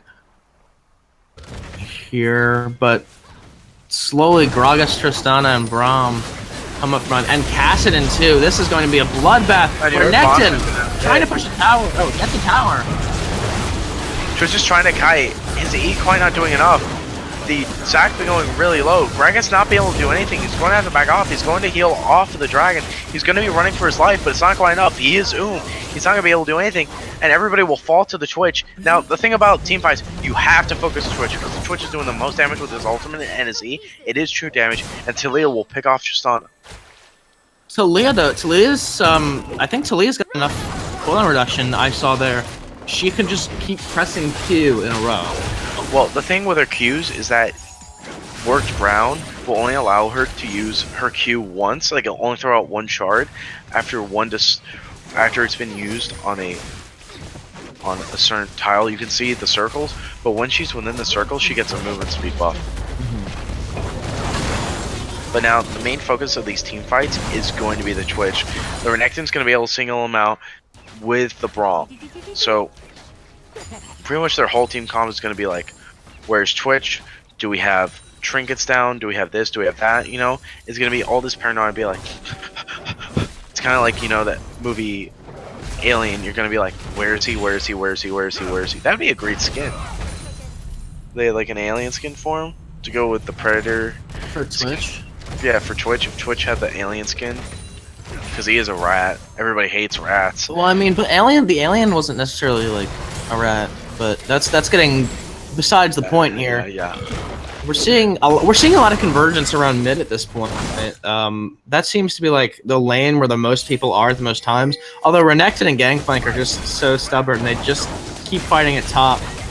Although, it looks like here, Talia is gonna go in to Braum. Braum is gonna shield, and they're just gonna be focusing on creeps now. Ooh, Braum hits Talia. Doesn't hit Talia. Almost pops Banshee's fail. Talia scaring off Gragas. But he's coming back. Now, Cassin's going to be looking for the roam because he does see that a majority of the team is out there in the mid lane. They don't see Twitch. Again, I can't stress this enough. They have to watch out for Twitch, because Twitch is doing a majority of the damage. He's always going to be in the team fights, so you have to be aware of him. They burned the Gangplank ult. That did pretty much nothing. And you see the Q coming out from Gragas. You can also see that Twitch is queuing. The Zac is going to go into the ultimate. He's going to get ulted by Lulu. He's going to try to use it again. He's going to get pulled in. Braum and Tristana are looking to get out of this fight. You can see Renekton's fighting top. He's pushing as fast as he can, but he can't do much. Cassidon pushing bot. He does have Lich Bane, so he's going to be able to proc it very often, being able to take that tower with ease. Now, considering that Zac is low, and they don't have a tank to fight this, they need to disengage. Talia, though, in that fight, picked up another kill. She's now 8-4. So, she's doing pretty well for herself. She's got Nomicon, Banshee's Veil. Let's see, Zac's falling down, Lulu's falling down. And so now they're going to be able to push a mate, grab the first tower, and even go for second tower, considering that Gangplank and Talia are the only ones up. They didn't grab Rift Herald for some reason. There was a lot of map pressure that they had, but now they're going to go run for Baron, because they're like, hey, Lulu's down, Zac's down. We do have an idea of where Twitch is. He's pretty low. Now, if you can flash and kill him, that would be great. Or at least take his blue. Now Twitch is going to be like, hey, how's it going? See the casting coming in from behind, the wall coming up. The Gragas not being able to do anything. You can see that Twitch is going to go down to Renekton. And Talia picking up the kill on Cassidon, which I think is pretty important there.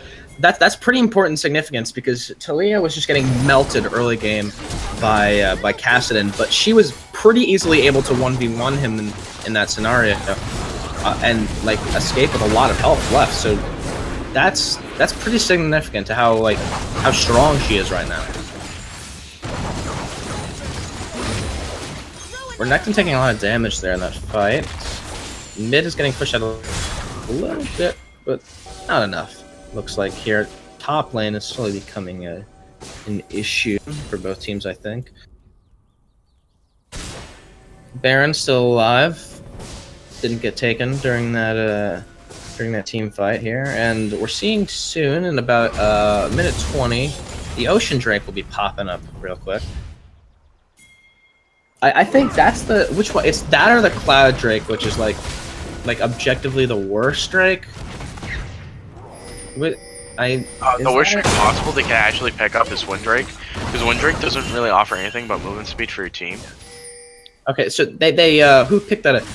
It was Mob picked that up before. Yeah, Mob picked up the Wood Drake.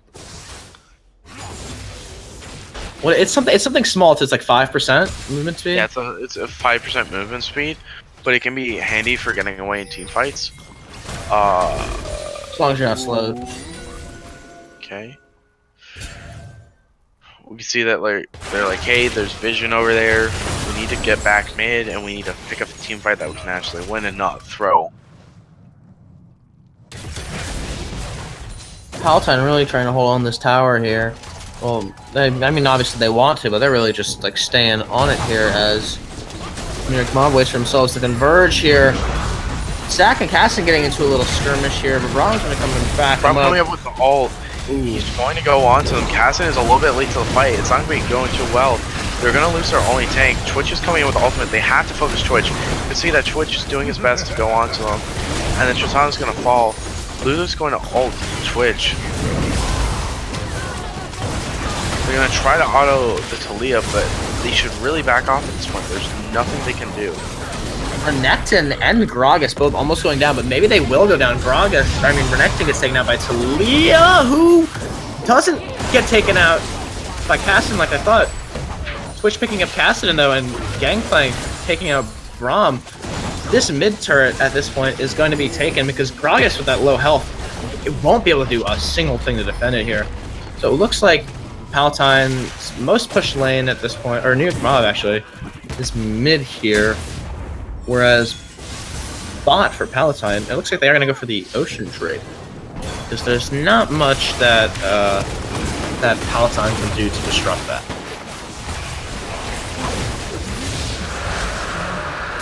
Really, Palatine can't contest anything at all at this point. They just have to play it safe.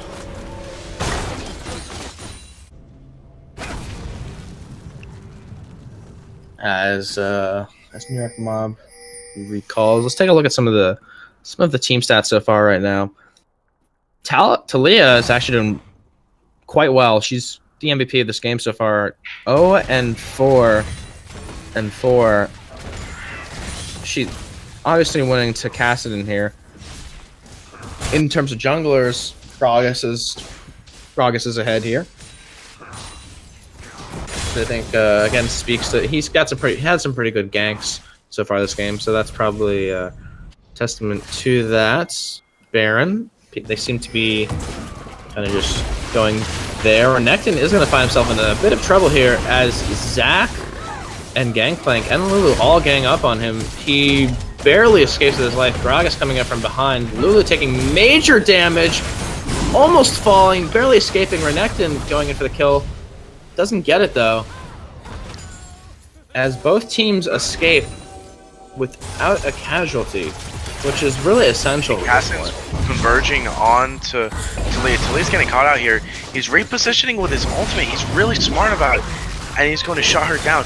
He's probably going to be able to get a turn here. New York Mob is going to be forced back here. There's not much they can do. GP ult is coming out. Zac is isolating them. See, Twitch is going to ult here. Gangplank with the double kill. Twitch picking up Tristana, and then Zac getting Braum here. They are going to be able to take this turret, but as you said before, Cassidon is going to be pushing bot. Pop Zanya's, after almost taking out Gangplank, Twitch though is going to provide some trouble. He finally takes out Gangplank and uses it. Was that his ult? Uses his ult to escape. That Twitch poison isn't going to take him out yet. Well, lucky for him, he still has Catalyst on there, and he's going to be able to proc that.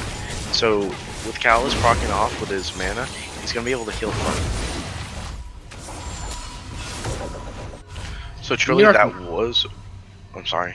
I'm sorry. No, New York Mob just took advantage of that situation top too. They took out the tower, pushing the lane in I wouldn't a little say bit. So I wouldn't say that trade was worth it because Casson was able to take 2 members out of New York Mob and mhm. secure the inhib tower. So now there's an open inhib for him to roam back down bot. Because remember, he has teleport. He doesn't have ignite, so Oh no, he absolutely. can run down. You're absolutely correct there. Like the inhibitor being exposed is much worse than like a tower being taken when you have 2 more towers in that lane to defend it. Because that inhibitor is bare, and now they kind of have to focus some of their resources towards making sure that bot lane doesn't get pushed in by minions or by like Cassidon or any other champion that wants to, just give it a little push. New York Mob seem to really like converging to mid. This game and last game, I've noticed towards around this point in the game, they just kind of bundle up at mid. I feel that because the Casson's more self-aware because, again, he is paying attention to everything that is going on. He's going to be able to single out the in the team fights because look at him. He is roaming about. He's like, I want this inhib. I don't care if there's a team fight because he probably has a mindset that's like, oh, it's whatever. Oh, it looks like we're probably going to see a good team fight over here near the Baron. New York Mob getting the Baron, however. Ragus stopping Zach's recall. The rest of the team is going to be able to recall. Cassidon, though, is trying to push out the bot lane, although he's going to quickly be met by Twitch. No, he reads it, so he's running away. He's going towards... No, he's just going to hide in the bush to make sure he doesn't get killed. Now with the Braum disengage getting coming taken from out Braum, by Braum's getting Talia. taken down. What was it? Renekton, Wall though. coming out from Talia. They're gonna be able to push her away. She's going to flash to safety. They're gonna get pushed back in. Double kill. Renekton's gonna go in. Now we can see that the savior of Palatine is just sitting in the back line. He's gonna be a bit careful here. He does see Talia is gaining health back. He's not gonna be able to assassinate her. Yeah, and she has both buffs too, so that can be troublesome. Turret going down. That inhibitor too looks like probably gonna go down here without much contestants. Because Cassidon's behind and Groggs is in front, but they have to kind of, wait for the rest of the team. But although Lulu in trouble here, almost goes down. Zanias gets popped by Cassidon again. Gragas almost going down. Cassidon getting very low here. Gragas too. Lulu still being Talia eventually taking out Gragas. Cassidon barely escaping with his life. Talia now at 13 kills. She's almost decidedly the winning factor in this game. If they can take her out, they might have a chance. Renekton going down to Zach and Gangplank taking out Braum. This could be the end here as Twitch gets a double kill. First Nexus turret goes down, second almost certainly will go down, and the third will soon follow. So we're going to be looking for the game 2 now. Game 3 will be coming out very soon here as New York Mob take Game 2, making the score 1-1 in the HSEL Summer Combine 2017 League of Legends Finals. Oh yeah, I love the spring split. I want to take this time to remind you guys that if you are watching from home on Twitch, which you obviously are because we don't have an arena of some sort, but guys watching from Twitch, you guys can use if you do have Amazon Prime, you can link that to your Twitch account, get free Twitch Prime, and get 1 free subscription for Twitch. And we only need a couple more Twitch subscribers in order to get more emotes. So the more Twitch subscribers, the more emotes we have, the better stream quality we have, because we'll get, obviously Twitch money. Well, what else do you get besides the emotes? What if you sub? When you sub, you get the emotes. You also get to come onto the server on Discord and have, little the Twitch subs, and you also get exclusive access to our videos and clips, so you can see those compared to other people who really can't. And Yeah, this is a couple of perks. You also help. You just help the stream out in general, so that's always nice. I think I covered all of it. Was that it? You covered the like all the benefits that they sub. Yeah. Did you mention the Discord benefits Yeah, they get the tag. and access to a special voice and text chat? Very special. Plus, you get to use the Discord emotes in chat in the Discord server too, which is interesting, and it's a good feature too. So you can show off to all your friends and opponents that you support Varsity Network and High School Esports League. That's a lot of viewers. Welcome, 50 viewer. Can you get mod if you subscribe? No, you cannot. No. However, if you are interested in becoming an intern for the High School Esports League, head on over to I believe it's the website where the internship application is up there. You get boosted to bronze. It's worth it, man. Yeah, you get boosted to bronze, my dude. Such a high elo.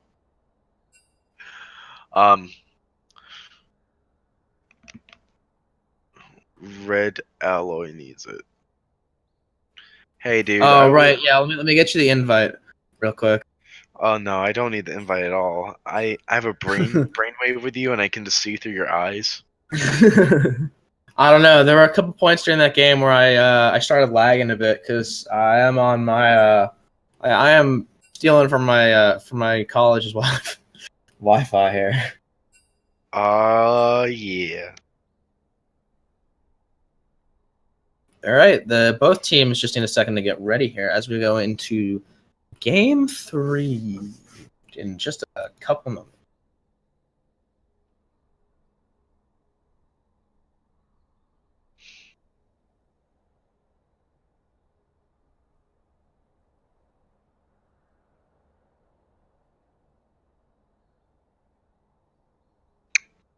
I also want, in case you weren't with us before, just want to mention the High School Esports League and Varsity Network Partnership Program. Again, it's very special partnership programs for schools. You get many benefits from sponsored lands to partnered Twitch channels. And so you get a lot of cool things. Go on over to highschoolesportsleague.com and check it out. And if you're interested in it, show it to a teacher at your school. Show it to the principal. One of the prizes is our scholarships to more than, I believe, 40 colleges that scout from our league. So that's certainly a plus. What I can say right now is that our mandatory starting client. Okay, so this game could really go either way. It really depends on the comp because I'm going to talk about the game. It really depends on the comp because we have both equally skilled teams. We both have teams that are well beyond what they are, but let's just see what happens. I'm a good sellout.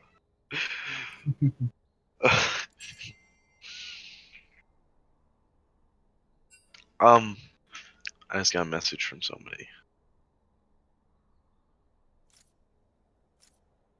Oh, real quickly, we just want to thank CSL for hosting us on Twitch. Thank you guys so much.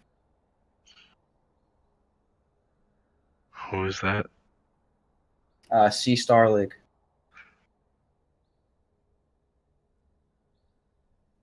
Ah, right. You know Championship Star League or Collegiate Star League.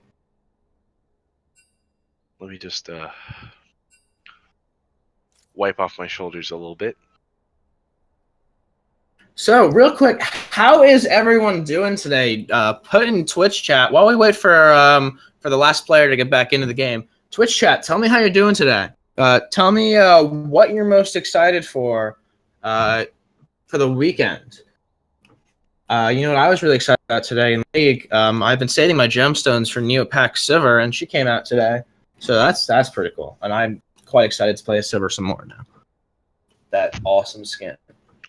Wow, you dropped money on a. Yeah. You were there. I No, wasn't. gemstones are like chance drops. I don't know what you're talking about, man. It's fine. Looks like we are going to get a lobby remake really quickly here. Someone's invites got broken. So just be a couple more moments, everyone. Twitch chat, show me how you're doing.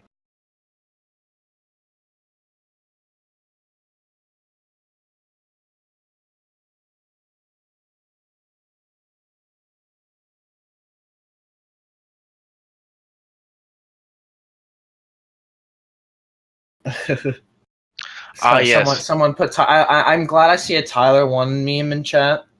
Actually, kind of glad I see that. Marine Walker, work for eluboost.net. We don't condole boosting, but if you are boosted and you're in our league, then that sucks. that sucks to be you, because you will literally lose every game because somebody is better than you. Yeah, no, you're also gonna get flamed in the league because remember, in the custom in the lobbies, people can see your rank, and if you're not playing at the rank it shows, you're gonna get flamed and be called boosted anyway. Yeah. Which is, being tilted is how you lose games, and being flamed or flaming is how you get tilted. So just and getting boosted to a higher rank, like for the championship skins or whatever, like the Victoria skins or the whatever the perks is not worth it. We also absolutely just want to we don't support bullying and unsportsmanlike conduct. So flaming in the league, I believe BMing is an offense and can get you suspended. But I mean, honestly, this is my opinion. It does not reflect the opinion of HSEL or Varsity Network or anyone involved in this. My opinion is if you pay for boost and you are awful and you get flamed and tilted, you absolutely deserve it, because you should not be you should not be wasting money to get boosted to a higher league.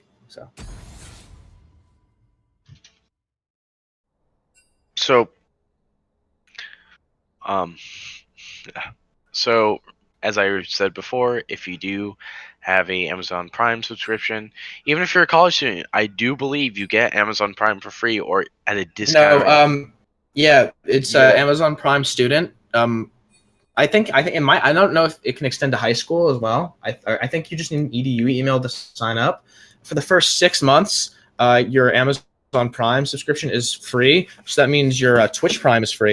And then for, I think, until you graduate, because you have to put your graduation year and provide proof that you're a student and you're going to graduate at some point, it's half off, I believe. Our Prime is half off.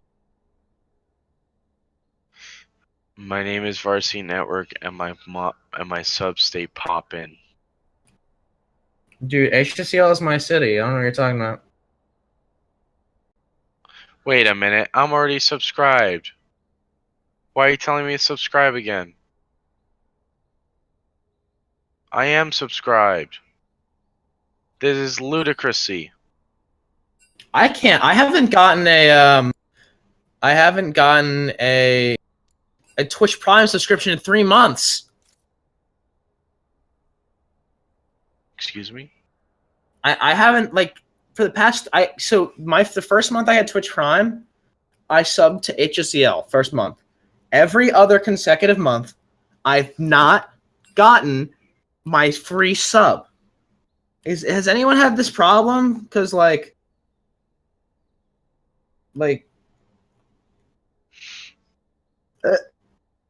because I've never been able to If you're not 6-0 versus Jay Snake and Lane, you're boosted. Try reconnecting your Amazon account. I mean, I guess I will, but I think honestly I might just call. Oh shoot! I gotta Twitch or whatever. Whoops! I gotta go spectators. Let's get this a rolling. VESN Dadman.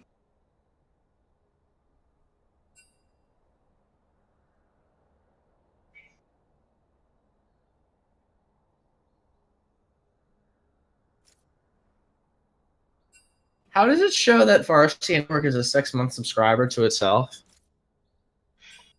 Because they'll say share. Oh, well, I'm a 6-month subscriber. Well, yeah, but like the Varsity Network Twitch account says it's a 6-month subscriber to itself. It automatically subs to itself I guess so.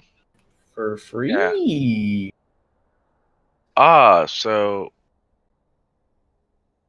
how many more subs do we need to get more Twitch emotes? I don't know. As on the dashboard, I can't see, and it looks like we are finally getting into the champion subscript.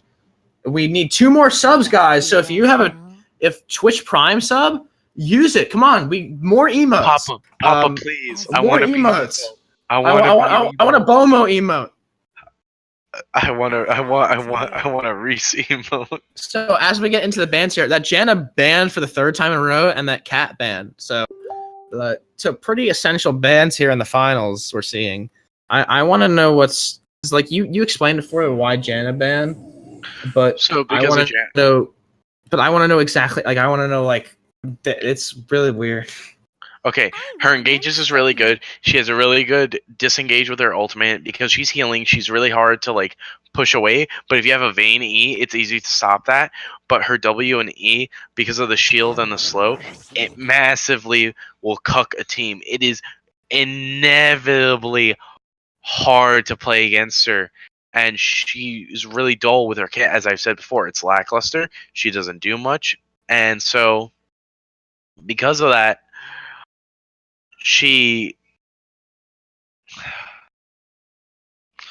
I gotta use Shakespearean words here. And so because her kit is so basic, it's really easy for anybody to pick her up. Because her kit is so basic because of that, she's really easy to play, she's really resourceful, and so because of her being so resourceful, we're seeing a lot of so far we've seen we've seen the 2 default bans that we've seen pretty much this whole series. Then we're seeing the Twitch and Lulu ban. Finally, Lulu's getting banned, and the Xerath and Kog'Maw ban again. Although I would have expected them to ban Gragas, just because like he's been. This is the 3rd game Gragas has been played. I think. I guess he's used to it and like wants to play Gragas, but I'd be a little bored, honestly. I could tell you. Cassiopeia ban coming out. I can tell you. You can tell me what. This is gonna be a very long game. This is gonna be a long game because we can look at the 2 teams right now, and they both have scaling champs with Gangplank and Gragas, and Sejuani and Tristana. So Xayah and Gnar will come into the game, but it's just going to come as it is. So if one of them gets a lead and snowballs, then that'll pretty much be GG.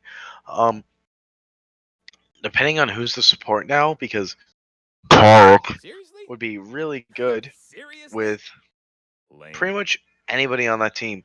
Tristan would benefit from it because of the stuns. Xayah would benefit from the stuns.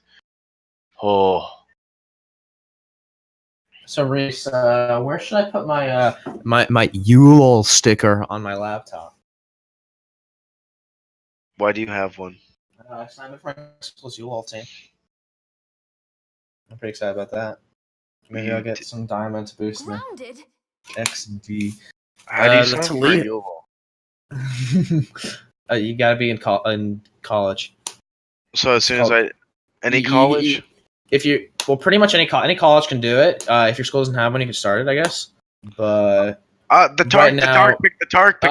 Finally, the Tark pick. Finally. Oh wait, no, I still have the. He'll get a talking to. Oh, Sona, please. Please.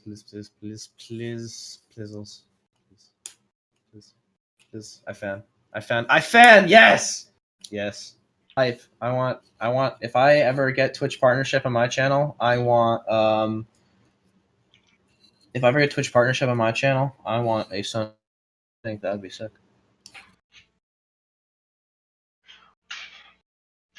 Oh, Victor is going between Victor and Rise here. Looks like. I feel like the better pick Interesting would be choice. Victor because of the team synergy. Corky. Oh, I actually unboxed. Here, Reese, you know a lot about League. I unboxed a skin the other day. I unboxed Snow Toboggan Corky, and it looks like the splash art looks really old on it. Is that like a rare Snow skin? Toboggans. Oh yeah, that's an Olympic skin. You can't get that anymore. It's a really weird skin considering how it's played because he's in a toboggan and he literally it looks like he has a satellite dish on the front of his sled and he kind of just shoots you with a So is that like a good skin? Did I get lucky? No, you got lucky in fact that it was an old skin, but I'll just keep it for the lols. It's like I know. I already. I like. I kept it. I permanentized it. Oh. So like, I'm not gonna. I didn't like re-roll it because I figured like, oh, it's like looks really old, so it's probably like old and rare. That being said, if anyone wants to give me a lot of money, so I buy a lot of RP, so I can try and get Muse Sona, which is the only Sona skin that's eluding me, I'll love you forever. You can get those epics. You can get those capsules right now. The capsules are out. Yeah. Oh well, sadly, I'm not gonna try. I'm trying not to waste any money on RP anymore. That was bad. It's either that or you get your freshman 15. Yeah. I mean, I'm on the school meal plan, so it's in like I'm going to the gym, so it's not like I'm trying to like combat it. Yeah, I know. I'm joking, but I actually haven't eaten breakfast in 4 days. Oh, that will do you in. Okay, so we're gonna look at the bot lane picks here. We have Zaya and Tark bot. We got Tristana and Sona bot. It should be very interesting considering how much Tark has for heals, shields, and his stun and his ultimate. If you do look, because the Tristana will get shut down from the Tark stun, she won't be able to land her E as fast. And Zaya will be able to put enough feathers out to where she'll get a snare and they'll be able to back off at a safe distance. But then again, Sona does incredible amounts of damage for being a support. She's like a Lux support. They do a lot of damage even though they're a support. And going on to the jungle picks, we have a Sejuani against a Gragas. Gragas, again, he is a great pick. Sejuani is also a great pick. They're both AP junglers, so just like last game, they should have similar clears, if not exactly the same. Gonna move to mid. We're just gonna 1-2, 1-2, hit this right after the other. I'm still hyped for the Sona pick based on a thing that's 10th anniversary was today. So okay, so we're gonna move. We're gonna move on to the mid lane picks here. Now, negative. We're gonna move on to mid lane. DE_steroid. So if we look at the Victor pick, that's quite a unique pick considering he's not played as much before. They could have picked up Arya, which would have been a better pick against Corki, but that's fine. Even though they didn't really pick in Corki, whatever. Corki is amazing right now because he does a mix of AP and AD. And so because he does both, it's going to be very hard for the team to build and adjust around him. He also does an amazing amount of damage with his autos. So it's really that you have to be careful. You have to be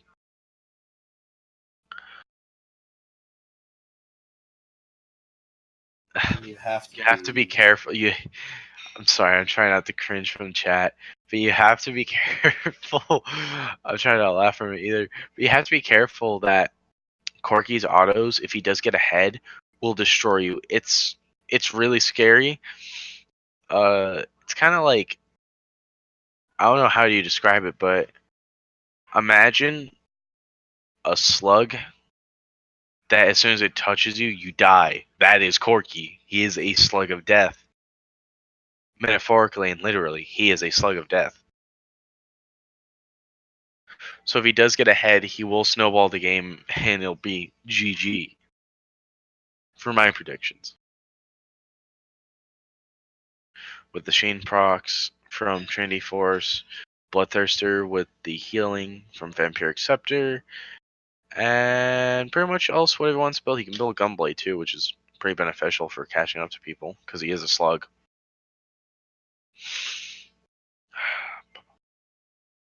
Well, You have anything to add? finally, the Gragas skin coming out here. The default Gragas, Fnatic Gragas. Not one of my favorites, I'd have to say.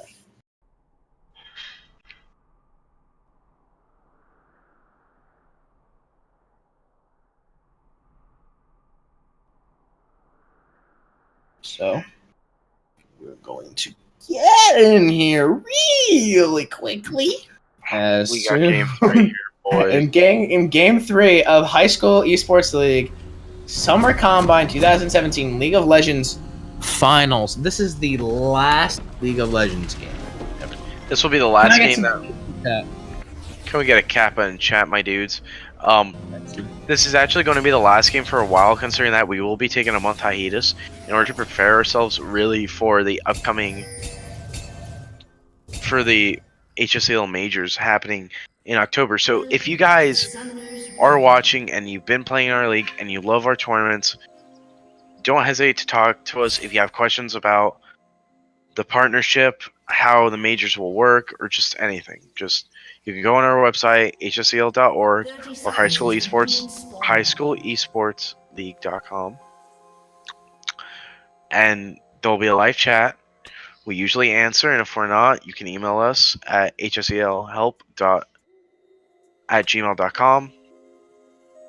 Also on the website, if you go to the website, there's like a little chat box. Yeah, that's what I'm talking about. Like, if we're not there... Almost always Critter or Bomo will answer, so you can talk to them. 9 times out of 10, it'll be either like me, Critter, Bomo, or our higher-ups answering you. So there's also a frequently asked questions section on there, so don't hesitate to ask us if you have any questions, and we're excited to start the next season with you guys. You know, as soon as I said that, I just got like 1,000 pings from Talk. Why is he called? I'm not Bomo.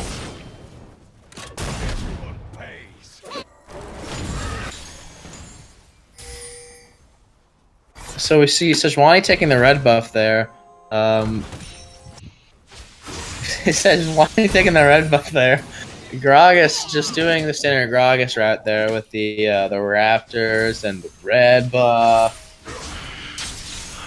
It's a pretty standard clear from here. Considering that Sejuani actually had... I feel like that's Charlie talking to me.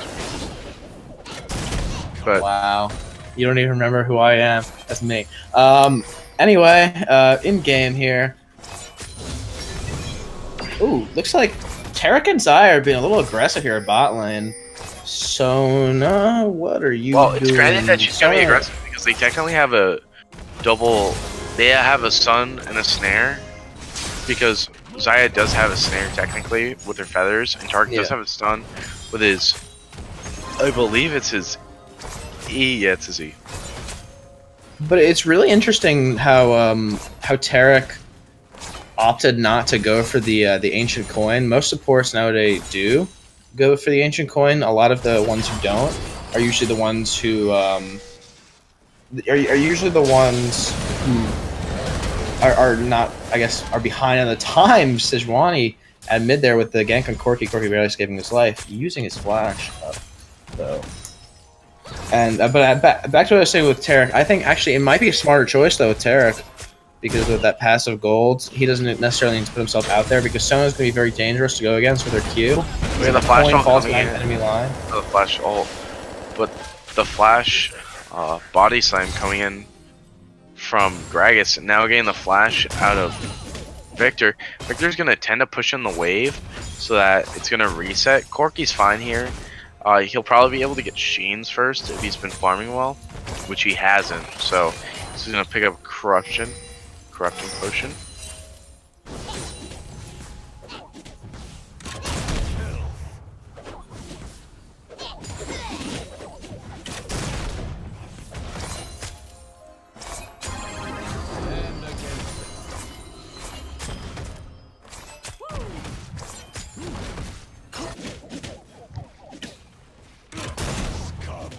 Ooh, Nar taking a lot of damage, but top Zaya getting the root on Sona here.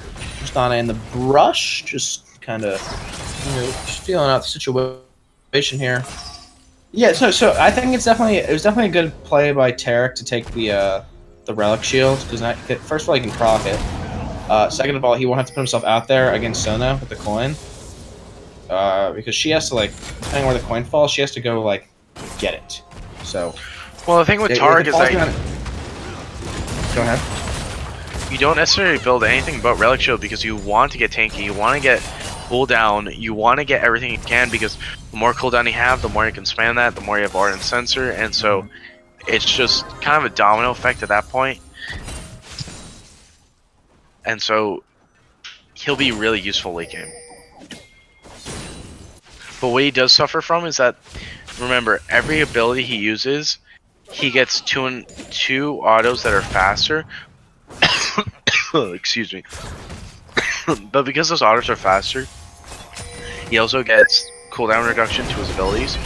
But remember, the likelihood of minions being around late game when he's with his teammates is little to none because his teammates are going to be greedy. They're going to be like, I want this. No, support, you can't touch that. So that's the thing I've noticed as playing support Tarek, is that once you use your ability, you're more than likely going to have to wait for the full cooldown.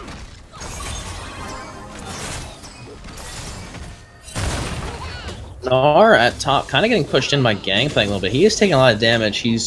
Gangplank is being really aggressive here, actually. He's opting to go into tower, dive just a little bit to do some damage. It's probably going to force Nar to recall here, actually. Sejuani, or unless Sejuani comes up from behind, from in front with the gank here. Victor doing pretty. Victor and Corky kind of standoffish at mid here, but over there, I think bot so far has been just the most exciting league. I mean, the most exciting lane so far. There's been a lot of aggression from both Zaya and Sona, but Sona is just kind of like a aggressive support. She goes behind and just takes charge.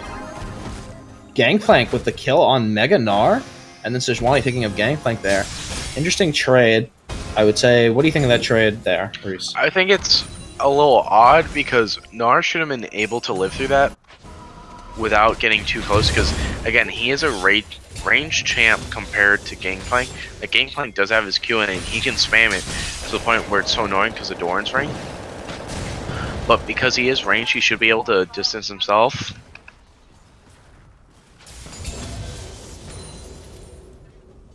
Corky really hasn't been able to chain much together. He's kind of staying out of harm's way a little bit. He's taking some damage here and there, but he's not really putting himself out there. He's not really going into much for kills. So the Infernal Drake is going to be taken by the New York mob here. It looks like they are going to wind up taking it. Sejuani, not really getting any assistance from the team, is not able to kind of, push it back like that.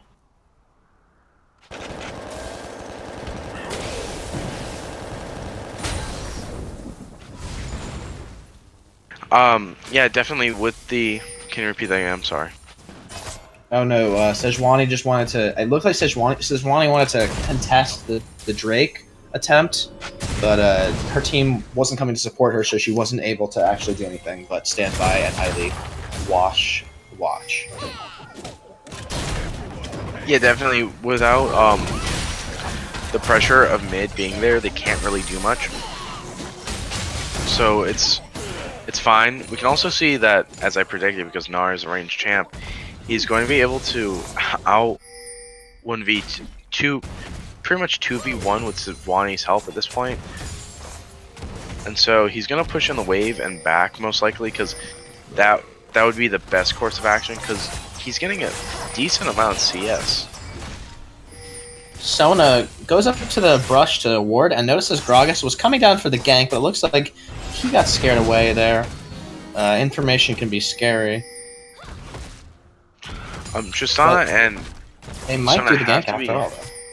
They probably will because Corki does have his care package. He does move at an increased rate. He does have ultimate. The Tarkle coming out. Sonic getting pushed into the fight there. Wait, Tristana going down to... Yeah. And surprising, no teammates died in that fight. Yeah, I think I spoke too soon. I think it's because of the... I would say it's definitely because of the Taric ult there, because they were invulnerable for most of the fights, so they could, like, eat tower shots. But you're absolutely right, you might have spoken too soon. Corki might ultimately go down. Victor, though, maybe... Saya? A lot of damage is just coming out. Oh, he's getting rooted. You're gonna have to watch out for the Q coming out from Nar. He's gonna fall down to it. They're not gonna be able to do much. Grog is having trouble against Victor and bot here. Victor finally able to take together the kill. Nar, though, turns out a Mega. He's getting pushed back by Zai and Taric, who I want to point out... Ooh, actually, Taric taking a lot of damage there. Using his flash to get away. Victor going down. Zaya is low, and so is Nar, but will they... Nar will be able to win the trade. Remember, she does have that. She's gonna get the double kill, but she will fall down to Tristan. Tristan's gonna get a double 2. Targus is gonna call it quitsies and recall. Interesting turn of events. Man, I wish I could have seen that kill. Me.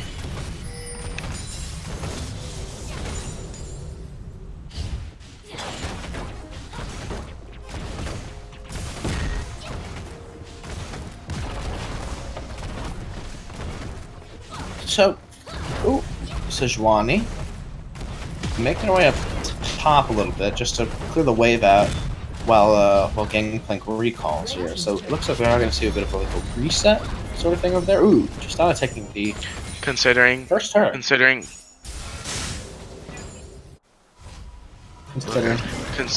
that bot lane is now pushed out and that Palatine was able to secure the first they were able to secure the first tower. They were able to get a bit of a gold lead. They're in a bit of a bad spot right now because Tristana might be able to get a rocket reset if she's able to kill Gragas. But Gragas will run away. Very good use of the stone ult there to disengage and buy her some time to not die in that fight there. Because Gragas tried to gank there, so not a successful gank, unfortunately. Nar and Gangplank fighting up top here. Gangplank getting pretty low, though ultimately dying. Mega Nar comes out right at the last second, too. Yeah, there's no doubt in my mind at this point, Gangplank really needs to play safe in order to become relevant again in team fights so he can just warm up. But he's getting tilted at this point. He's like, I want to kill Nar. He's small, he's getting away with 100 health. You know, he's just getting to that point in the game where he's getting frustrated, but it's fine. Sejuani and Victor were able to pick up, or Victor and Sejuani were able to pick up Gragas there. Zai getting very low here, taken out by Tristana with the help of the rest of her teammates. Here, Nar just kind of solo pushing top lane, just getting a little bit of damage on there before Gangplank comes back. Corki to a mid. Victor making his way back. Corki needs to be careful though. I mean, Victor can do some damage, but Sejuani's not really there to back up. So Victor might catch Corki. Considering the amount of damage Corki's able to output, he's definitely able to trade back at the same rate that Victor can. And so, considering he will be building into a trendy force, he shouldn't have... No, he's not. He's building into a Hextech Drinker, so that's fine. Looks like they're starting to converge around mid again. Taric making his way behind Stone and Victor just to place a ward there really quickly. That vision is good. Tristana canceling out the vision of that ward though with her own. Tristana's kind of stuck in mid here with Victor because, or not anymore, she's making her way back to Tristana, so bot lane is missing. Tess Taric is in mid and Zaya is doing wolves. Gragas looks like he's coming up for another gank on Gangplank. Mega Nar is out though, so they might have a little bit of trouble with that.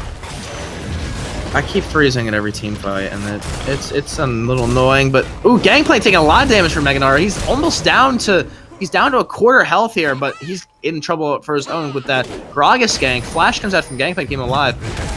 Nar barely escaping with his. And Nar will fall to GP's ult. I know down in my mind that was going to happen because I saw the fact that GP did have his ultimate. He was just waiting for the confirmed vision to get the kill.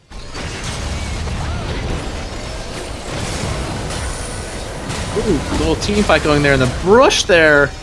Victor taking a lot of damage, ultimately going down to Corky, but not before Victor is able to pick up a kill on his own on Gangplank. Sejuani down to half health is going to get stunned there by Taric, and the Taricals keeping them alive there as Tristana and Sona come in. Flash from Sona, and Tristana has tagged Gragas. Gragas is going to go down to the Sona, however.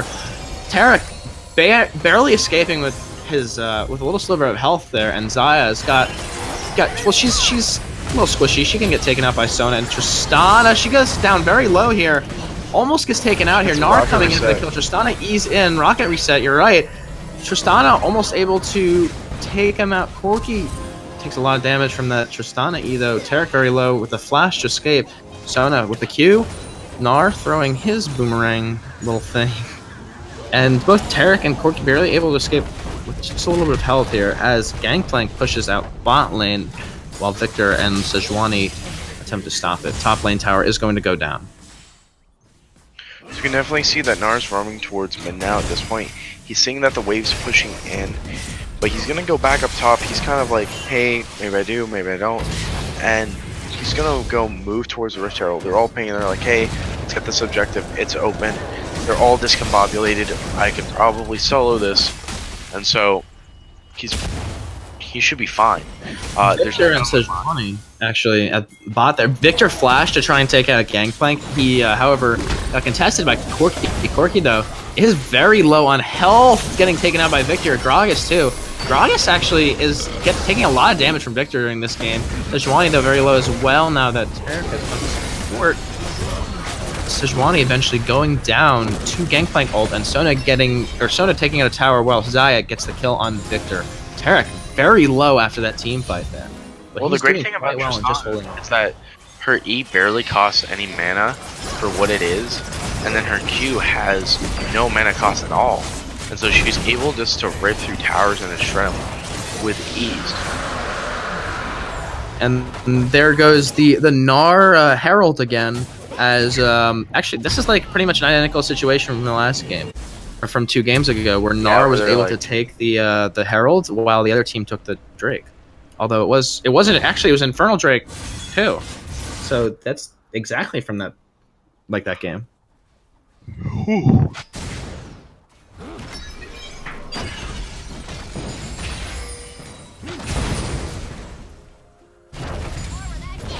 We are seeing kind of a convergence to mid again. We've seen that in every game so far, really. Or at least, well, this time Palatine's initiating it, but New York Mob's usually the ones who just kind of do their thing around there. Right now they're over near Red's blue buff, taking it finally. As they kind of push up mid, Sona with that sustain on the W can really do a lot now. I think, does she have Ardent Sensor? She's definitely got it. Yeah, she's got Ardent Sensor and the boots. Nar's going to be definitely pulling out the Rift Herald at this point because it will count as a minion to take the tower. Because remember, if there's no minions, the tower's damage will be reduced dramatically. See Gnar throwing out the ult. He's hopping away from that not to get snared. Tark will drop his ult too. And now they're just doing massive amounts. And Sejuani still has a lot to go in with. She still has ultimate, and so does Sona. So if they do position weirdly, she'll be able to get a kill out of it. And yeah, a lot of the people on that team are really down low. That Sona ult came in clutch there. Victor getting the triple kill. And the reset. Believe that Tristana goes in. Sejuani gets a kill for herself. Gnar trying to finish off their team, but he goes down very low now. Now he needs someone to dive at a tower for him really quickly so that he can get out. Unless he... Oh, he's just going to turn Mega and tank it. Okay. But they are going to take that bot tower there. Very good. They did take the bot tower. I know, I'm saying they backed off. They could have gone for an inhib tower. Yeah, but I think they're just trying to like push out as many lanes as possible, give themselves some option. They absolutely could have gone for an inhib tower, but I think they're just trying to like give themselves some option because now with that turret taken down, Palatine actually has all the inhib turrets up. Like they can take all the inhib turrets, and they themselves haven't lost a single turret. They've taken Yeah. 6 turrets, no turrets. So that's The thing pretty that I've noticed that we actually haven't been talking about is the gold lead that Paladin has. It's actually a great lead. It's about 7,400, 300 gold. I'm sorry, yeah, 200 gold now that they are ahead, and so that's going to be a big shift in the tides of the game for them to win. New York Mobsters have to find a team fight that they can just push out to win. Like, they have to find somebody caught out. They can't engage in a team fight because if they do, they'll just get shredded like last time. And props to the Sona and the Sejuani to be patient to play with both their ultimates to rotate around. Yeah, that Sono really actually held together because that stun, like, really ensured that Victor got that nice triple kill, that nice triple kill on it. Tristana and Corki having a little skirmish at bot here. Corki is going to escape a lot of damage done, while Sejuani, Victor, and Sona try to clear the area around Baron. There are a lot of wards over there. Understandably, Tristana. I don't see why they wouldn't get rid of that ward on the back. I don't know. I think they might be just trying to like scare him away, so that they can do something like that. Scaramouche. I mean, I don't think they're just trying to do Baron. I don't think they're trying to do like Baron Holy. I think they're just trying to like, I guess, set up for it in the future. But there's a lot of stalling going around right now. Perica's taking a decent amount of health here, or well, decent amount of damage. Did you see how much damage one ability did from Victor? It chunked Tarek's health in half. Yeah. So he has to be really careful. He has to stick around in the backline because if he doesn't, and he gets torn apart, there will be no hope for New York Monsters. There will be no ult from Tarek to sustain, or just anything.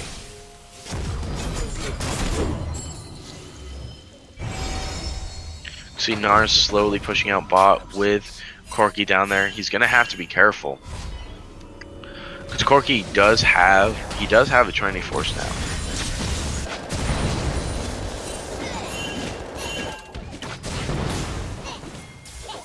Yeah, Nars gonna look for the engage.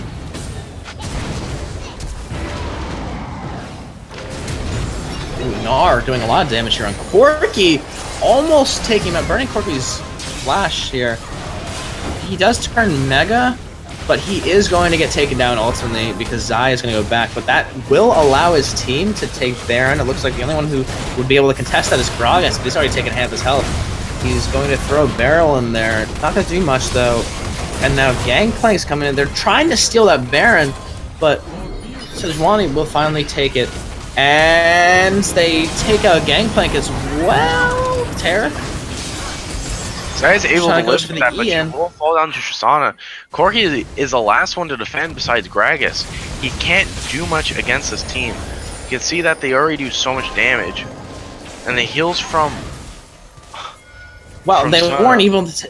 They weren't... Yeah, the heals from Sona really sustaining them in the team fight there because they weren't able to get a single kill as opposed to the 4 that they got. Mobsters weren't able to get a single kill as opposed to the 4 that Palatine got.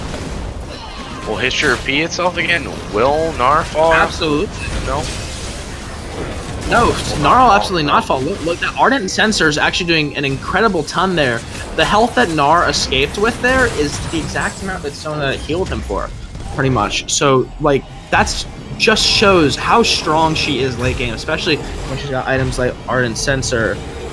And really, that's like really the only item she has. She has Nomad's Medallion and the Boots of Mobility. But other than that, all she really has, she's got another Forbidden Idol, which she just upgraded into Redemption. But it's really the RN sensor that's keeping her strong here. You can also see that they're rotating towards Dragon because they know, hey, top's pushed out. They're gonna want to defend. They're not gonna want to push. We still have Baron buff. We still have pressure to apply. We can win team fights. Let's go for this Dragon. Anna actually able to do a lot of damage at Dragon, so Ronnie else will be taking out. That's another that's an Infernal Drake for Palatine though, which is it's good to see them with a Dragon buff finally. At this point, Palatines can just push down mid, and if they try to contest, top lane can just split off and go to the side, which he already is. He is pushing bot. Yeah, because like that turret, honestly, like at this point, that's sort of like a back door, because they're keeping the entirety of New York Mob distracted with that at mid lane there. So Nar's able to push up bot, and he might be able to take a turret unless Corki looks like he's rotating because they get minion vision on Nar there. New York Mob, though, is doing a pretty decent job on holding them outside, but that also might be because they have no minions, or Palatine has no minions to push with, so they're just kind of holding off on that. They can't really contest her considering how much damage Zaya's already taken.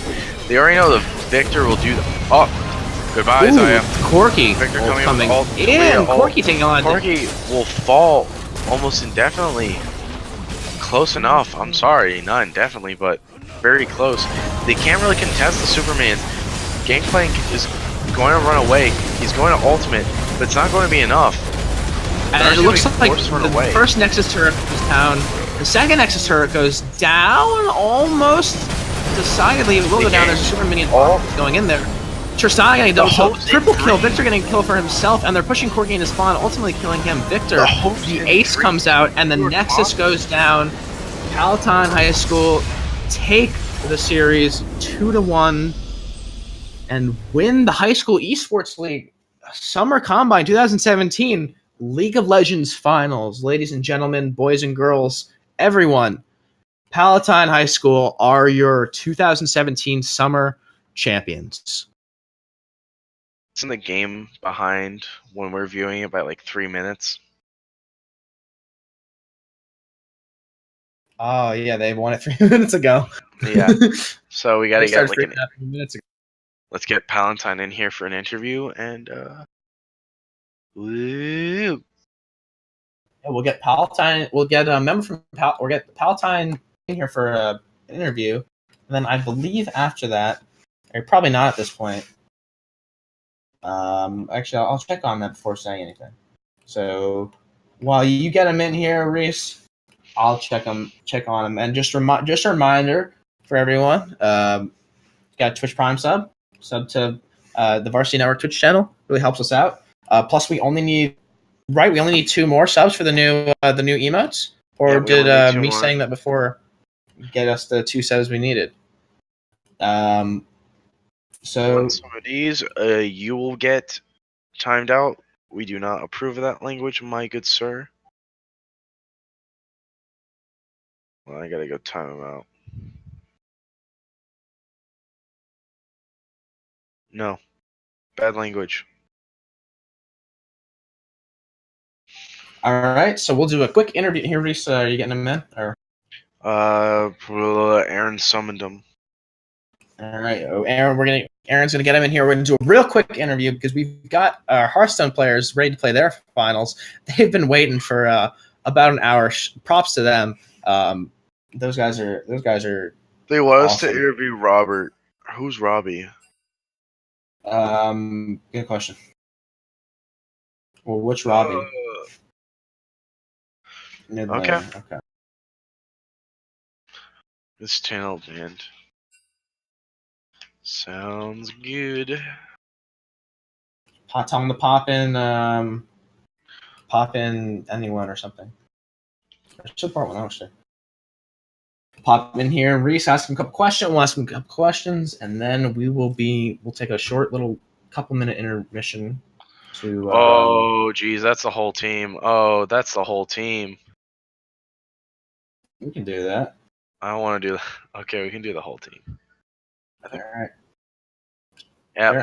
mine as well. Might as well. You don't always have to do this whole team. You moved me to support too. That was a miss by Bomo. Hey, can we stop the spam in chat, please?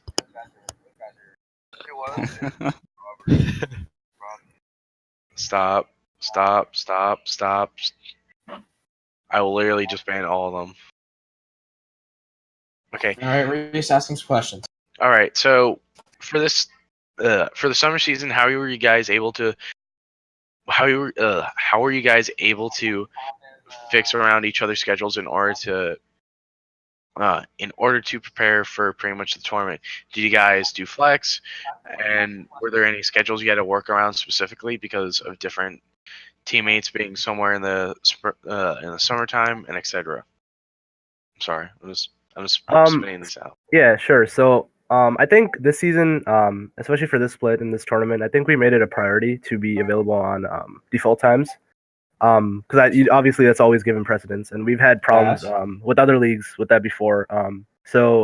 We always made sure we're always here on default time, regardless of anything else. When it comes to like practicing, we don't really have time to practice much for our school schedules. We just kind of play the games and stick with the strategy. Okay. You could just go. Everyone can input. Like, just go down the ladder. It's a Down the general question ladder? for. It's a general question for the whole team. Because of rank distribution and like the way League of Legends works now, where they don't have ranked fives and they you need one rank difference between being able to play with each other. Me and our AD carry Avi were able to play a lot of flex, but then we didn't have too much 5v5 total practice, which kind of faltered us. Coming into, because you said you don't have a lot of time to practice because of school. Do you guys look at the teams the day of when you get seeded, or when you're told when your matches are, or do you just eyeball it the day and you're like, that guy's a one-trick Katarina, we're just gonna ban him off the bat? Or do you do this just like, do you have a little meeting or something? Or Yeah. So, the first thing I do is I take a look at the rosters really quick, and I scout a little bit. If there's some like insanely high ranked player, I'll make it a priority to definitely like have a talk with our team about it, and see what he plays, see what he's comfortable with. But otherwise, like normally, we do make a spreadsheet for the whole team. Ban priorities, pick priorities, what they play, what they might ban, and we do that a day before. Yeah, I think that our boy Robbie Bob actually runs us through those champs logs if he wants to talk about that a bit. I don't run through anything. I just try and give the most information I could possibly can during picks and bans. Like, if a guy is a one trick, it depends on, like, for example, like if they're one tricking a certain champ, like for example, the GP that I gave. There's certain picks where it's just not a priority to ban.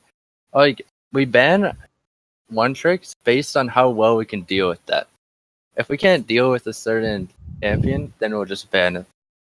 Yeah, so like in the past, like we've lost to, like that one trick Katarina, but this game, it was like the GP wasn't that good as a one trick, so we didn't think it warranted a ban.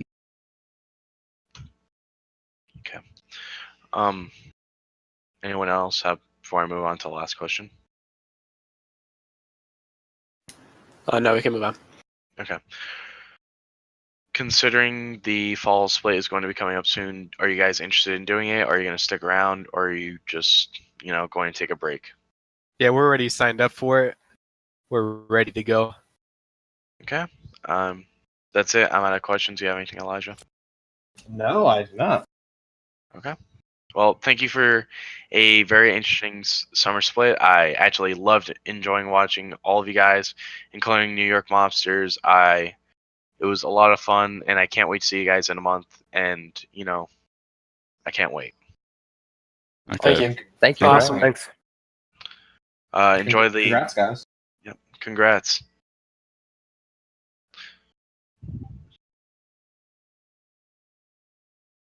Okay, I'm gonna move over to. All right, everyone, thank you for watching the High School Esports League Summer Combine 2017 League of Legends Finals. In just a few moments here, you will join me as we we get into our Hearthstone Finals. We have a very good matchup for you, Patrick versus Funelli. So we will get right into that in just a moment.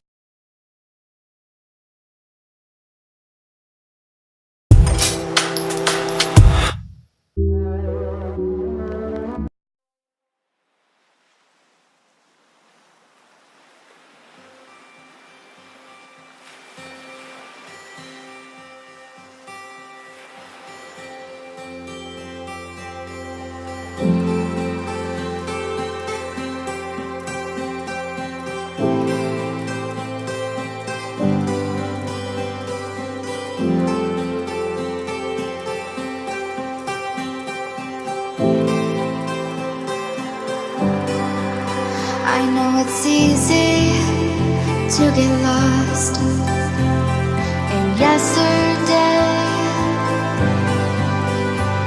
to bring back all these things. I know you love them, I know you love them, but I know that I can try again to warm your heart. Please understand, things don't stay forever. We say we want to make a change. I must admit it feels a little strange to see it in a different way. And even if it passes by, this isn't how we say goodbye. Just until next time. There's nothing wrong with shedding tears to make sure that your side is clear and bring to light all our silly fears.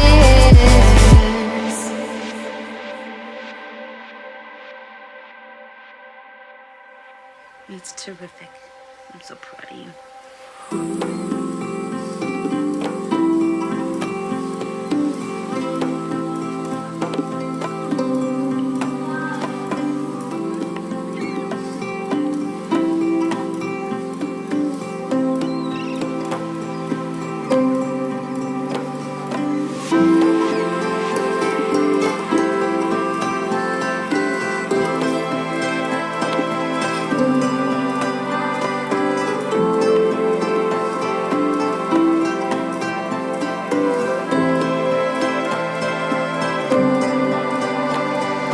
Just when